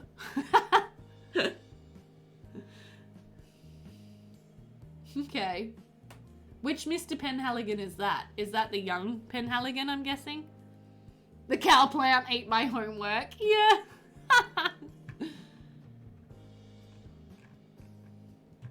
Yeah, I'm guessing that might be Caro Penhaligon who's yelling at him. Okay. Putting the moves on her, talking. Talking to his sister Verity, yeah. Okay. Cordelia Cunro. Cordelia. That's how I want to say Cordelia when I hear that word. Cordelia. Oh, yes, I suppose you need to know where everyone was. Oh, I don't know. I never really know anything like that. I don't think I have an alibi, really. Oh, Gwen, don't look at me like that. I'll try my best then. I was working on a new pot upstairs most of the afternoon. That's no good, is it? Oh, wait, I did go over and see the vicar. Must have been about 3. We had tea and chatted about the Christmas fair and my exhibition. He's so funny, but nice, really nice. Well, then I came back here and did some housework. Carenza Tremaine phoned about 5:30ish. Initially, she said that she wanted to check out about our dinner date, but I thought she just wanted to say something else, really. Oh, sorry, that's not relevant, is it? Then Gwen got home just after and we did get ready to go out. Carenza arrived about 7:15 and our table was booked for 7, so we set off there. Well, the restaurant, I mean. Okay. Gwen Jago. I was at work. Actually, that's not entirely accurate. I was over at Lanscombe. She spent most of the afternoon there, working on a breaking embezzlement story. Oh, Gwen's one of the authors of the paper. Okay. Working on a breaking embezzlement story at a local charity that has had its head office there It's meant to help poor families with their kids' schooling, but they haven't been handing out too much recently. Turns out that's because someone has been creaming money off the profits. Blaze was the chairman, and now Eva Tremothick is also a bigwig. Actually, a director. She says she's appalled by the news. So no, I wasn't in the office until later on, about 4:30 p.m. But I was with my photographer all afternoon. So interesting detail here that Blaze, the dead guy, was chairman of this charity, and Eva Tremothick is also a director, and she says she's appalled by the pilfering of the money. So if Blaze was involved in the pilfering of the money, that could be a motive for murder. Anyway, okay. I got the 5:05 bus home and got here about past. Cordelia and I were going out for dinner with our friend from university, Carenza. She arrived long after 6:30 and we went over to the restaurant together. Saw her that maid from the manor with the local witch on the way. That's what they say she is, you know. These old superstitions persist in backwards places like this. Okay, we're still going. Guys, this whole stream is just going to be me reading through everybody's alibis and stories. I hope you realize. Like, this whole stream is going to be taken up by this. Okay, Marek Nichols. I was at my office all afternoon, of course. I saw Caddock Morgan at 2 p.m. and then we worked on an amendment to his lease on the pub. He went off just after 2:30 and I then drafted a new version of the lease. I handed it to my secretary to type. I sent her off to deliver it by hand. She lives in Lanscombe and we needed to get the new documents to the brewery solicitors that evening. That would have been about 3:35, just after the school came out. I saw children walking past. I shut up early for once and decided to go for a short walk. I was due home for tea with Mother at about 4 p.m, but I wanted to clear my head. I walked a little further than I intended up the cliff path towards Haldu. No, I didn't see anyone. I got back about 4:30 and joined my mother and Uncle Alan Trelawney. Uncle Alan left about 6:30 and I went with him for a short private talk and then rejoined Mother for the evening. No, I won't tell you about what it was about. It has nothing to do with this business of Blaze being murdered. Ooh. It's a Beth Does accent stream. Yep. How many more have I got to go? That's the question. Hang on. 1, 2. Oh, only 2 more, guys. Only 2 more! Okay. This is Sonara Nichols. This is the lady whose big butt's usually sticking out of her flowers. I was gardening all afternoon. I'm always gardening in the afternoon, spring through to autumn. If you don't keep on top of it, everything gets away from you, so you end up with a mess. I've won first prize in Polgannon vegetable and flower competition 5 years running, though I'm just growing vegetables for Christmas now. I saw no one. My head was pretty much always down amongst the flowers. I stopped just before 4 and went to get tea ready. The maid had left tea things out for me before she left. She finished about 2 and called goodbye. Alan came round at 4 p.m. sharp. He's always been punctual. And then my dear boy came in about half an hour later. Really, one couldn't ask for a better son than my dear Marek. So like his father. Alan went off at about 6:30 and Marek went with him for a while. He returned and we settled down to our evening. We played cards and listened to the radio. Marek is such good company and so good to his mother. I've seen bigger butts too, yeah. Fat bottom girls, you make the rockin' world go round. Okay, last but not least, we have Nessa Warren.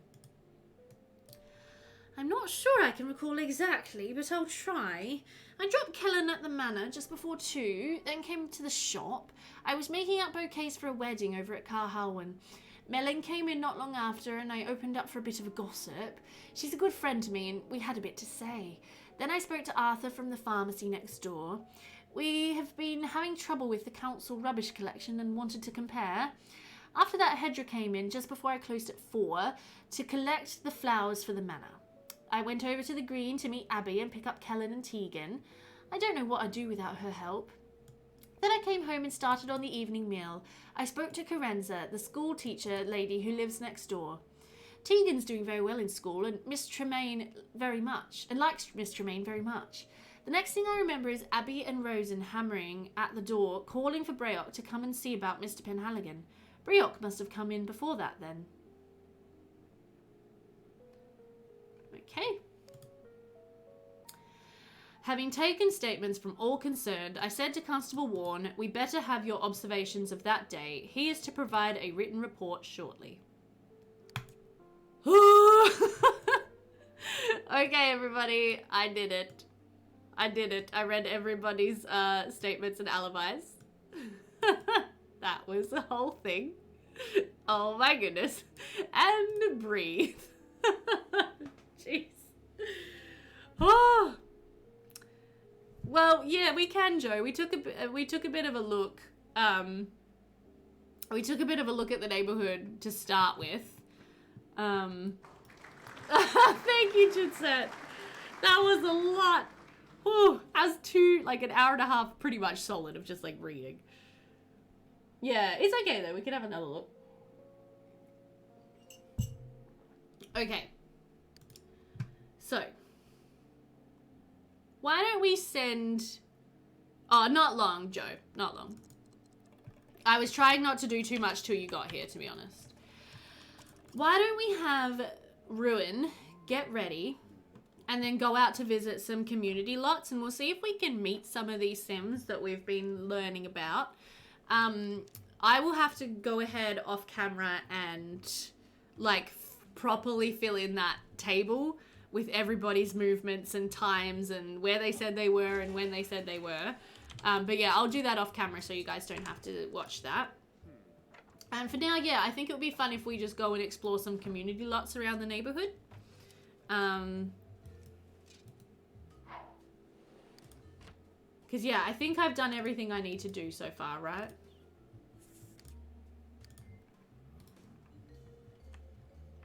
Might there be clues in the photos too? Maybe. Do you mean the photos in the stories that we just read? Like these photos? There probably is. Yeah, there probably is. I think it would be good to review all of this after we get to know the Sims a little better. So maybe I can like recognize some of the people a little better who are in the pictures. Because yeah, that's a lot. Let's have him just, I don't know, what does he want to do? Gain a skill point. We could have him go out for breakfast or something, or like a morning coffee. Should we, yeah, let's have him go to the Boathouse Cafe for a morning coffee and meal.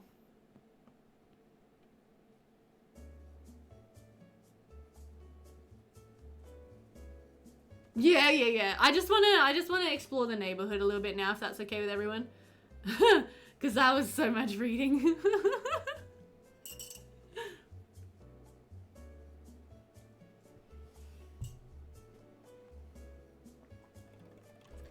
Okay, so here we are at the Boathouse Cafe. This is cute. We have Leonard Pascoe here. Wow. So we're right next to the... Oh, this is cool. I like what they've done here with the... Huh. They have a default telephone box replacement, I'm thinking. Yeah, that's really cute. Okay. So, yeah, see some community lots. Yeah. No, I knew there was going to be heaps of reading. I did know. So this hood, just as a reminder for everybody, it does come with some CC. So there's going to be a couple of things that aren't quite vanilla. But the only CC that I have in this save file is the stuff that comes with the neighborhood. Okay? So, just to remind you all of that. But yeah, this looks like a really cute little cafe. So let's pop in. I like it. So it looks very simple. Oh, I need my functional menu boards. I need my functional menu boards. I could order food, but that's okay. For now, let's just order a coffee.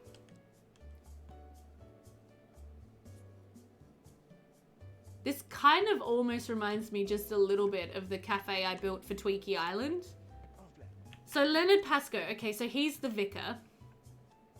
Yeah, he's the minister. And then we have Carenza Tremaine, so she's the school teacher.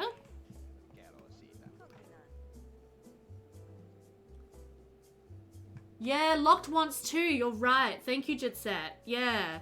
So he wants to go swimming. I don't know if there's anywhere in town that you can actually go swimming, but we could find out. I don't know who Cheston Klezik is. I don't think I've heard of her.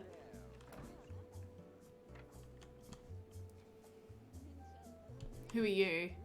Caddock Morgan, okay. And Cedric Chesney. So this guy, this is the very pious minister guy who I said seemed like a bit of a piece of work. Oh, his lot had a pool. Oh, you're right, Joe. Oh, sorry. Yeah, this is the one who was like, what do you mean I'm a suspect? I'm a man of the cloth. Surely we're above suspicion. So he's suspicious. This guy's suspicious. Also, let me know if for the next stream you guys would be happy with me putting my default skins and eyes back in, because, yeah. Just offhand, let me know. It'll also be interesting to see if, like, we see any Sims fighting with each other. Oh, did you, Joe? Sorry, I must have missed that. Cedric Chesney is saying hi. We've got the coffee shakes. Let's just have a little... Max's eyes eat my soul. Yeah, okay. I might put my default skin and eyes back in. Yeah. I won't put in my clothes or hair just because I want to be able to easily recognize all the characters in the photos and everything. Yeah, I think that'd be good. Yeah, I need my menu boards. I want him to order breakfast. How good is that, like, menu board mod? Can we just say, also?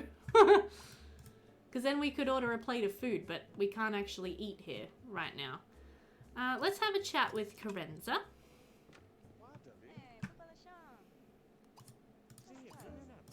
Yeah, you wouldn't default hair or clothes. Yeah, exactly. No, that's exactly what I mean. I don't want to make it too hard for myself to actually recognize the Sims. Because that was a bit of a challenge with Arkelios. He's got the major coffee shakes, which is funny.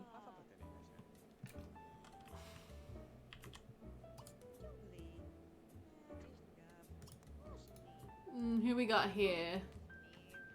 Nika Klezik? I don't know you either. Cheston and Nika Klezik, we haven't met. I'm not sure if they're townies or maybe they live here somewhere. I guess we'll find out. Yes, at the menu board. Yeah. Did someone say ordering food? Yeah, from my menu boards. It's a mod that William Howe made for me. It's so good, Fire. If you haven't seen it, I can link it in Discord for you. Because, yeah, basically it's a menu board. Your sim clicks on it and you can order a plate of food. You're welcome. It's so good. It's a game changer for cafes like this one. Okay, let's keep moving. Let's walk to another community lot. Let's go down to the docks, maybe, the haven. Go down to the beach. He knows his beehives, yes. Yes, because basically there was a Sims 4 to 2 conversion done by Tony Weiss of like a food cart. And I was like, okay, I love this concept. Can someone take this for me and change it into a menu board? And William Howe was like, okay. And then I remember hearing him say that the original conversion was like a complete mess. So we did like a lot of cleaning of the mod and the beehives and stuff. Okay, so here we are down at the Haven. So this is like the boat area. Oh, they've got a little spot here for beach soccer. Isn't that cute? Okay, so we have a little arcade. That's fun. Little hangout area and some bathrooms. Okay. Tony Vice pales. So Tony's a little bit infamous, I'm guessing, in the modding community.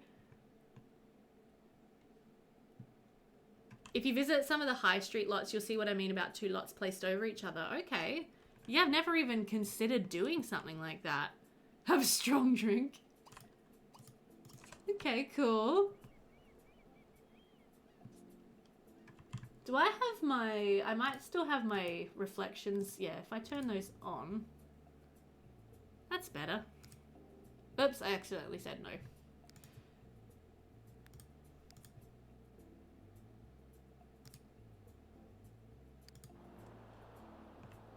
Very bright. This is nice. Can you actually like fish off the dock? Fish. Oh my gosh, you can! Oh, that's really cool. Breaking things is part of the learning process, but uploading your broken stuff to the public, nope. I've had a lot of troubles with their, Is someone having a mental breakdown? I thought I just... Hello? Yeah, the knitting mod. The knitting mod. That's what I was going to say. I've had a lot of trouble with that. Caro Penhaligon is having a breakdown, everybody. I don't know what this is about, but, he's not doing super well. So that's interesting. Who else do we have here right now? We have Daphith Tremathic, the doctor. A townie, I'm thinking. Cordelia Cunro. Cordelia! Okay, cool. He's lost his marbles. So that's interesting to note.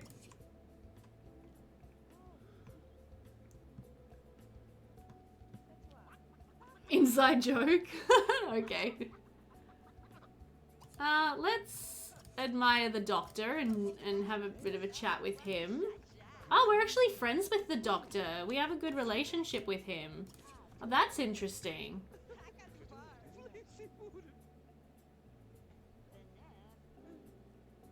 He also wants to become a witch, make a friend, gain a skill point, have a party. Cool. Yes, yes, Jitset, sorry, yes, that was the estranged son who is now, like, Lord whatever, whatever. The son and new Lord is having a breakdown, yes. So definitely interesting. Okay, let's continue on our... Oops, no, I don't want to go home, sorry. Changed my mind. Let's continue on our merry way. Walked a lot. Where am I? Where am I? Hello? Walked a lot, community a lot, there we go. A pool party, yeah, that'd be fun. I would like to go and get something to eat, because we're kind of hungry. Let's go to the high street.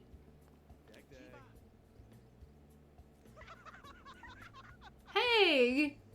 Ipa Conesso. I did not know that either. Welcome to the stream. Yeah, how cool is that? I had no idea that was a thing. Sims 2 never ceases to amaze. I like that they've got little bus stops as well. This is something I always do in my neighborhoods is I put little... Damn it! Something just happened. Did you guys hear that? Someone just fell in love. Just as we were leaving the lot. What did I just miss? I don't have ACR in this save file, by the way, y'all. So, I don't know what that was about. Oh my gosh, look at this high street.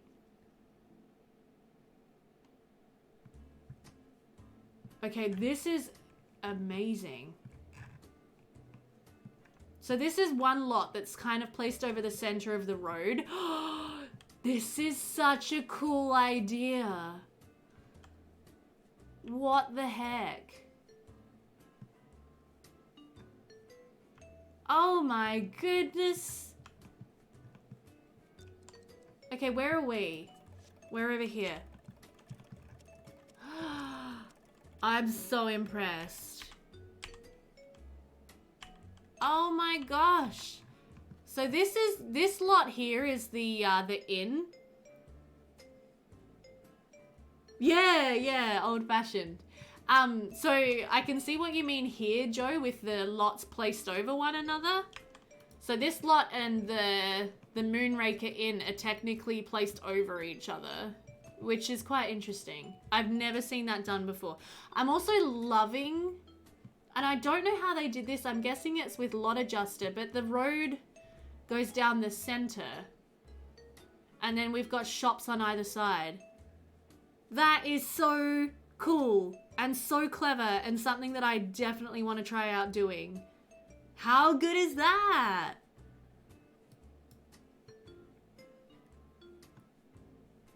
Wow. I'm so impressed. Lot adjuster was used a lot. I didn't even know this was possible to do. Like, I want to know how this was done. Holy moly. Anyway, okay, let's have a look at our little shops here. So we have like a gadgets shop where you can get mobile phones, gadgets, video games, magazines. We have a little toy store, which is super cute. I love this. There seems to be a restaurant upstairs. Okay. Hang on, my phone's making noises. Hold on, guys.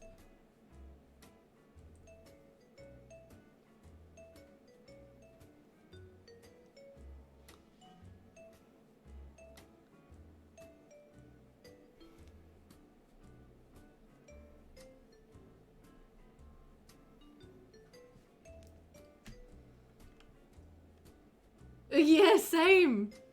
This is so impressive. So yeah, it looks like we've got, like, above here, you can go upstairs and eat in this restaurant here. So that's cool. And there's some bathrooms up here. Now, here we have another gadgets and technology store. Selling lots of computers. And then you can go upstairs and there's, like, a little, like, internet cafe kind of set up. Very cute. Over here we have hairdressers. Love it. That's really fun. Guys. Can you see this guy's name? His name is Dixon Tan. Dixon Tan. Fake tan gone wrong? I don't know. Anyway. Okay. Oh, and then here's the bakery. Look at this. Oh my god, I want a donut so bad. Okay, I'm going to the bakery today.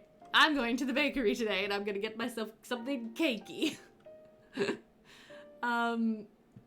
This is amazing, and I love it. Holy crap. Look at all these little bits and trays and bobs and stuff. A++, I know, cake. Jelly wants cake today. Upstairs is just a big empty room. Okay, cool. Now we've got the other side of the street. So this looks like it might be like the cat cafe or something. Oh my gosh, this is so cool. Tended by pixel cakes. Something cupcakey. Yes. Okay, yeah, this is another cute little cafe in here, and again, we need our functional menu board. So I'm definitely gonna put that in here, 100%, and I'm gonna come in and I'm gonna put my functional menu boards in the lots. Then there's a beautiful little, like, hangout, couch area up here. Okay. And then we have the grocery store. Yep. Pretty kind of standard in terms of a grocery store. Like, there's this little outdoor eating area as well. Little clothing shop. Nice. And then, yeah, these lots are overhanging each other, so that's cool. I didn't even know that you could do this with, like, overlapping lots, and it wouldn't crash the game. I would have, like, never thought to even try that, because in my head, I would have just been like, oh, that'll crash the game. The game won't like that. But upstairs on this half of the hood, there's, like, nothing in particular. Okay. So is there anywhere where I can actually buy something to eat? That's my question, because we're hungry. And I want him to have something to eat. But unfortunately, a lot of this is not functional. Which is always a bit upsetting. Because, yeah, there's no NPCs that have spawned with these cash registers. Oh, no, wait, we can come up here and we can eat at this restaurant. Okay, let's come and be seated.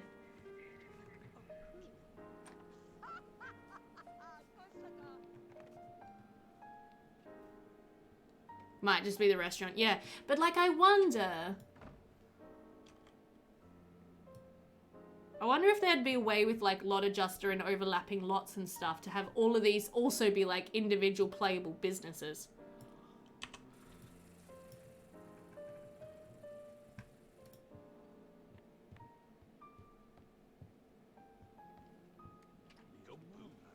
Okay, so Caro's here again. Hopefully he doesn't have another breakdown.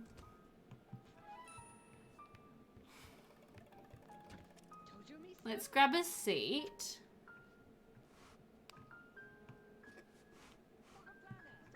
And we'll have a nice lunch and then we'll continue on our merry way of exploring all of the community lots. So let's go ahead and just order chef's choice and he can get whatever he particularly desires.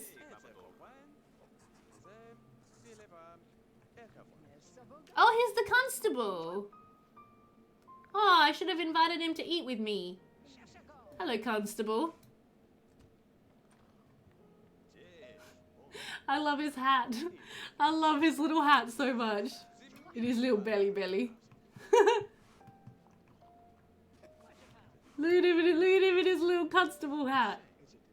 So cute. Very England. Anyway. Who are you?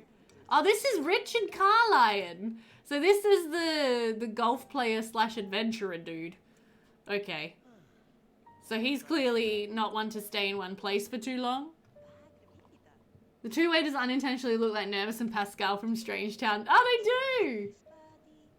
Oh my gosh, you're so right. They do. Yep, I see it. I see it. Isn't that great? Okay, let's pay our bill. We only have 471 simoleons. Oh gosh. Okay, that's fine. And then we'll come in here, we'll use the bathroom, and just wash up. Alright, you can stop dining now, buddy. Thank you.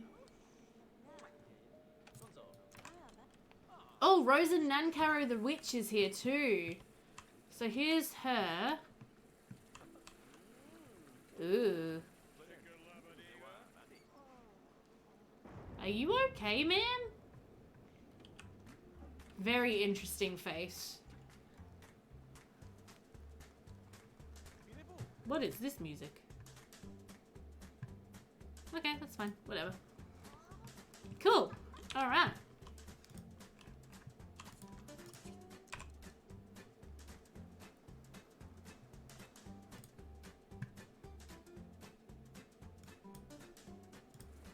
Okay, here he is. Let's go ahead and walk to lot.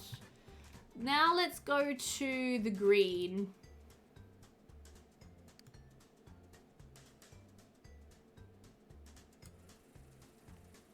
Oh, true, Jitset. Yeah, no, you're right.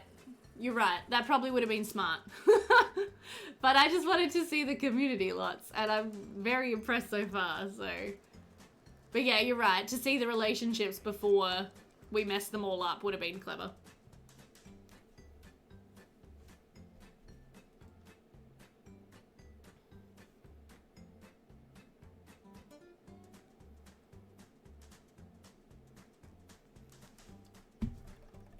Okay. Oh, my water mod isn't working properly. That's alright, whatever.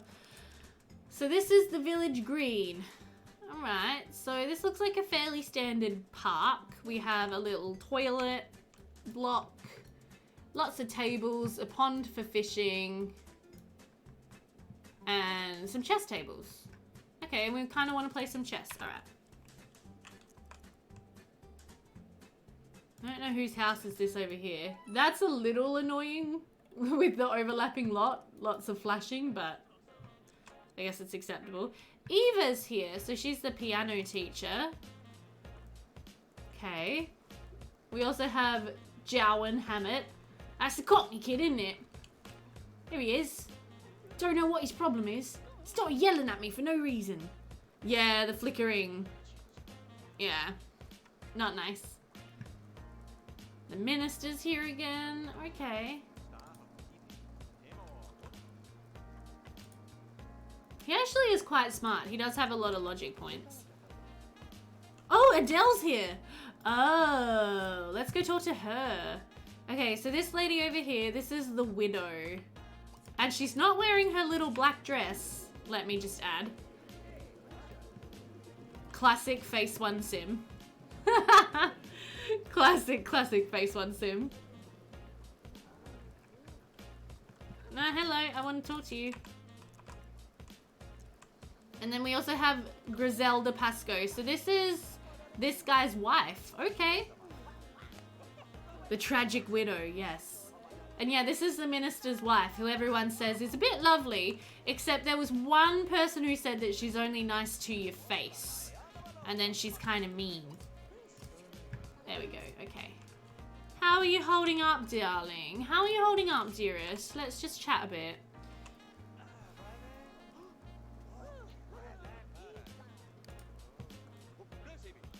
We have one bolt with her, which is interesting.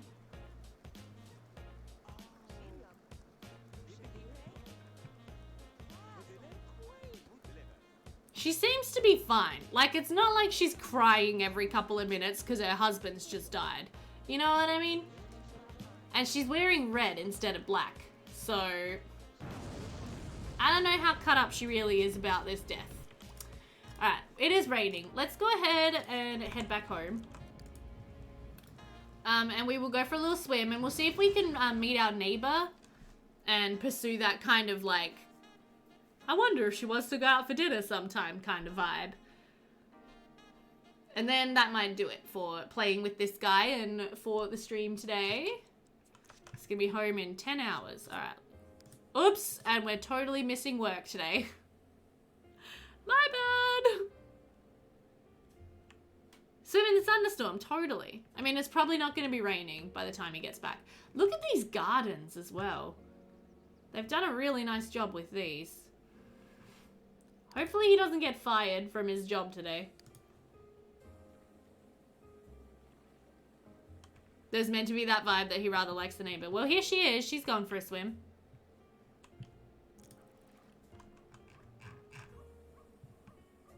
And chilling outside. There's our landlord.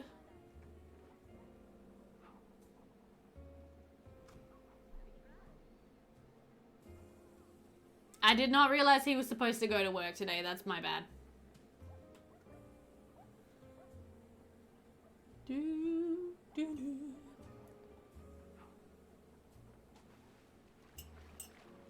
She seems fairly obsessed with the pool. Okay, we did not get fired. We're just on thin ice. This wasn't made with CLT in mind. Yeah, no, that's fine. I realize that that's always going to change stuff. Hey, he's back. Oh, hi. Let's dive in the pool with our friend Margaret here. Hi, Margaret.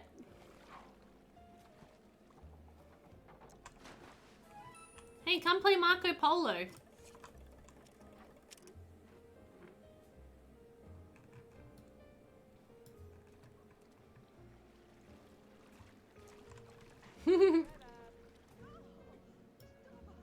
Gotcha.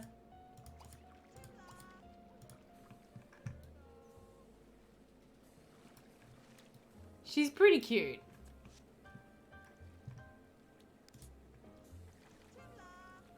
It is something to do with community lot time, Shady. It is.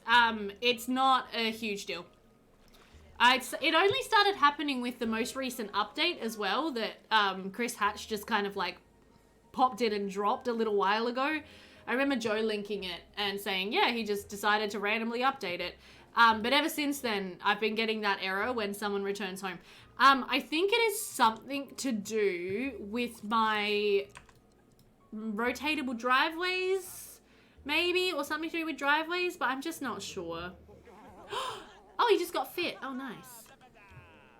I think it was because of a bug with Visit Sims. Well, I mean, I don't have Visit Sims. Oh, that he updated it. Okay. So let's have a chat with this lovely lady. Hi there. Having a chat in the sunset. Oh, she's such a cutie. Look at little Margaret. Look at her little face. I like her a lot, actually. She's adorable. Let's admire her. And maybe we could just do a little suggestion, you know, like in a flirty way. Tell her to please butt out of our police investigation. But also, you know, like that we still like her and think she's very cute. Something to do with ownable cars. Yeah, it's like era car owner something. But yes, I do. I get that anytime a sim returns home. But as I say, it doesn't seem to be a massive deal. Okay. Look at her little smile. She likes us. I think she likes us. Okay. We have 2 bolts of attraction with her, which is cool. Can we maybe do like a little gossip? Maybe like a little charm. No, we have 2 bolts. 2 bolts. With Margaret. No worries, Jitset. I'll be ending stream really soon, so you're not going to miss out on much. No worries at all. And we are crushing, and she is crushing. Excellent. Okay, well, I think that'll be all we do with her for today. Let's go ahead and get him to have some dinner. We'll just do mac and cheese, I guess. Hope your appointment goes well, Jitset, and I'll see you on the weekend for more streams. He's got 2 stoves in here, I just realized as well. Look at this. I'm not sure what's up with that, but sure. Any cooking points? Yeah, he's got 1. Hopefully he doesn't light the place on fire.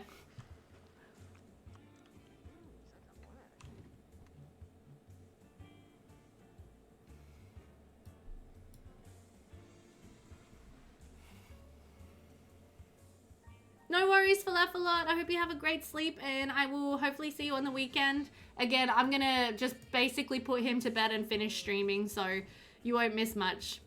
And I'll see you next time. Thanks for being here, as always.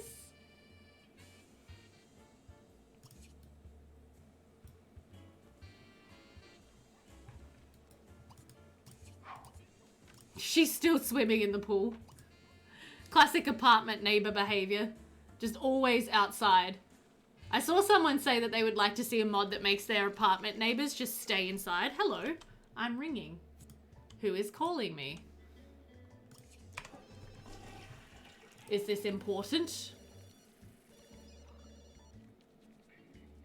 Who are you? Oh, is this the waiter? I think the waiter from the restaurant has rung me.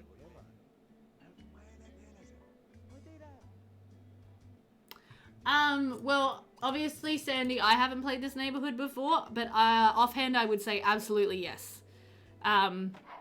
Because it's just so well done. Nervous lookalike, yeah. Oh, is that right, Joe? Oh, okay, didn't know that. But I'd be more eager to continue. I think I'd be more eager to continue playing this neighborhood than I was for Arkelios. Because Arkelios, everyone was just so angry all the time. And I'm a Brit nut. I love British culture, British everything. So, you know. A British neighborhood, I'm down. Okay, let's go ahead and just save. And we'll go back to the neighborhood.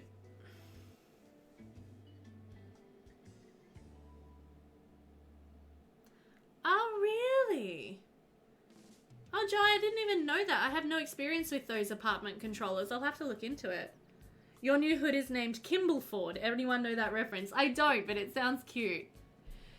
Alright, guys. Well, I hope that you all enjoyed that very wordy and very British introduction to Polgannon. And I think I am going to leave it here for today. I love this so far. Oh, Father Brown. Yeah, I know Father Brown. Yeah, I love this so far, just offhand. I think this is really, really cool and very exciting, and I can't wait to jump in and do more in the hood. But yeah, for today, I'm probably going to leave it here. I'm getting a little hungry and a little tired. I like a little headachy, so I'm guessing this is just, you know, fallout from the booster shot. And I'm hoping that I'm going to feel okay for the next couple of days. No worries, Ipacanesso. I'm really glad you were here. If you are interested, you can always follow me on Discord or on Twitter. I keep everybody up to date with stream times and like all sorts of fun things through those portals. So yeah, if you're new to the community, you feel like joining in, please do. Otherwise, yeah, thank you so much for hanging out. Yeah, not yet, Joe. Like I was saying this at the very start of the stream, you might have missed it, but with my second Pfizer shot, that was the one I had the really quite bad reaction to. It took a day. It took, like, it was 24 hours, pretty much exactly, like 24 hours after I had the shot that I started feeling quite sick. So today at around 2 o'clock, will be like the interesting, the interesting part where I'm like, I don't know. But yeah, I'm starting to feel a little like right now. So I think I'm going to be down for a couple of days. So there probably won't be much action on the YouTube channel. I'll post an update on YouTube as well and be like, hey, just letting you all know I'm a bit sick from my booster shot, so probably won't be any videos. But yeah, no, thank you all so much. I am glad that you enjoyed it, especially Captain Dabbers with my terrible accents. I hope they weren't all awful. Thank you, Shady. I'm sure I'll be fine. It'll just be a couple of days of taking it easy, resting. I already had in my head that the rest of this week was probably going to be a bit of a write-off. You know, I was kind of like, it's probably not going to get much done for the rest of this week. So I'll probably just play my off-camera BACC in bed on my laptop, and that'll be that. That'll be my week. But I hope you all have a great rest of your week. My plan is to go live on the weekend with my medieval charter challenge as I usually do. Top-notch accents, love. Thank you, Shady.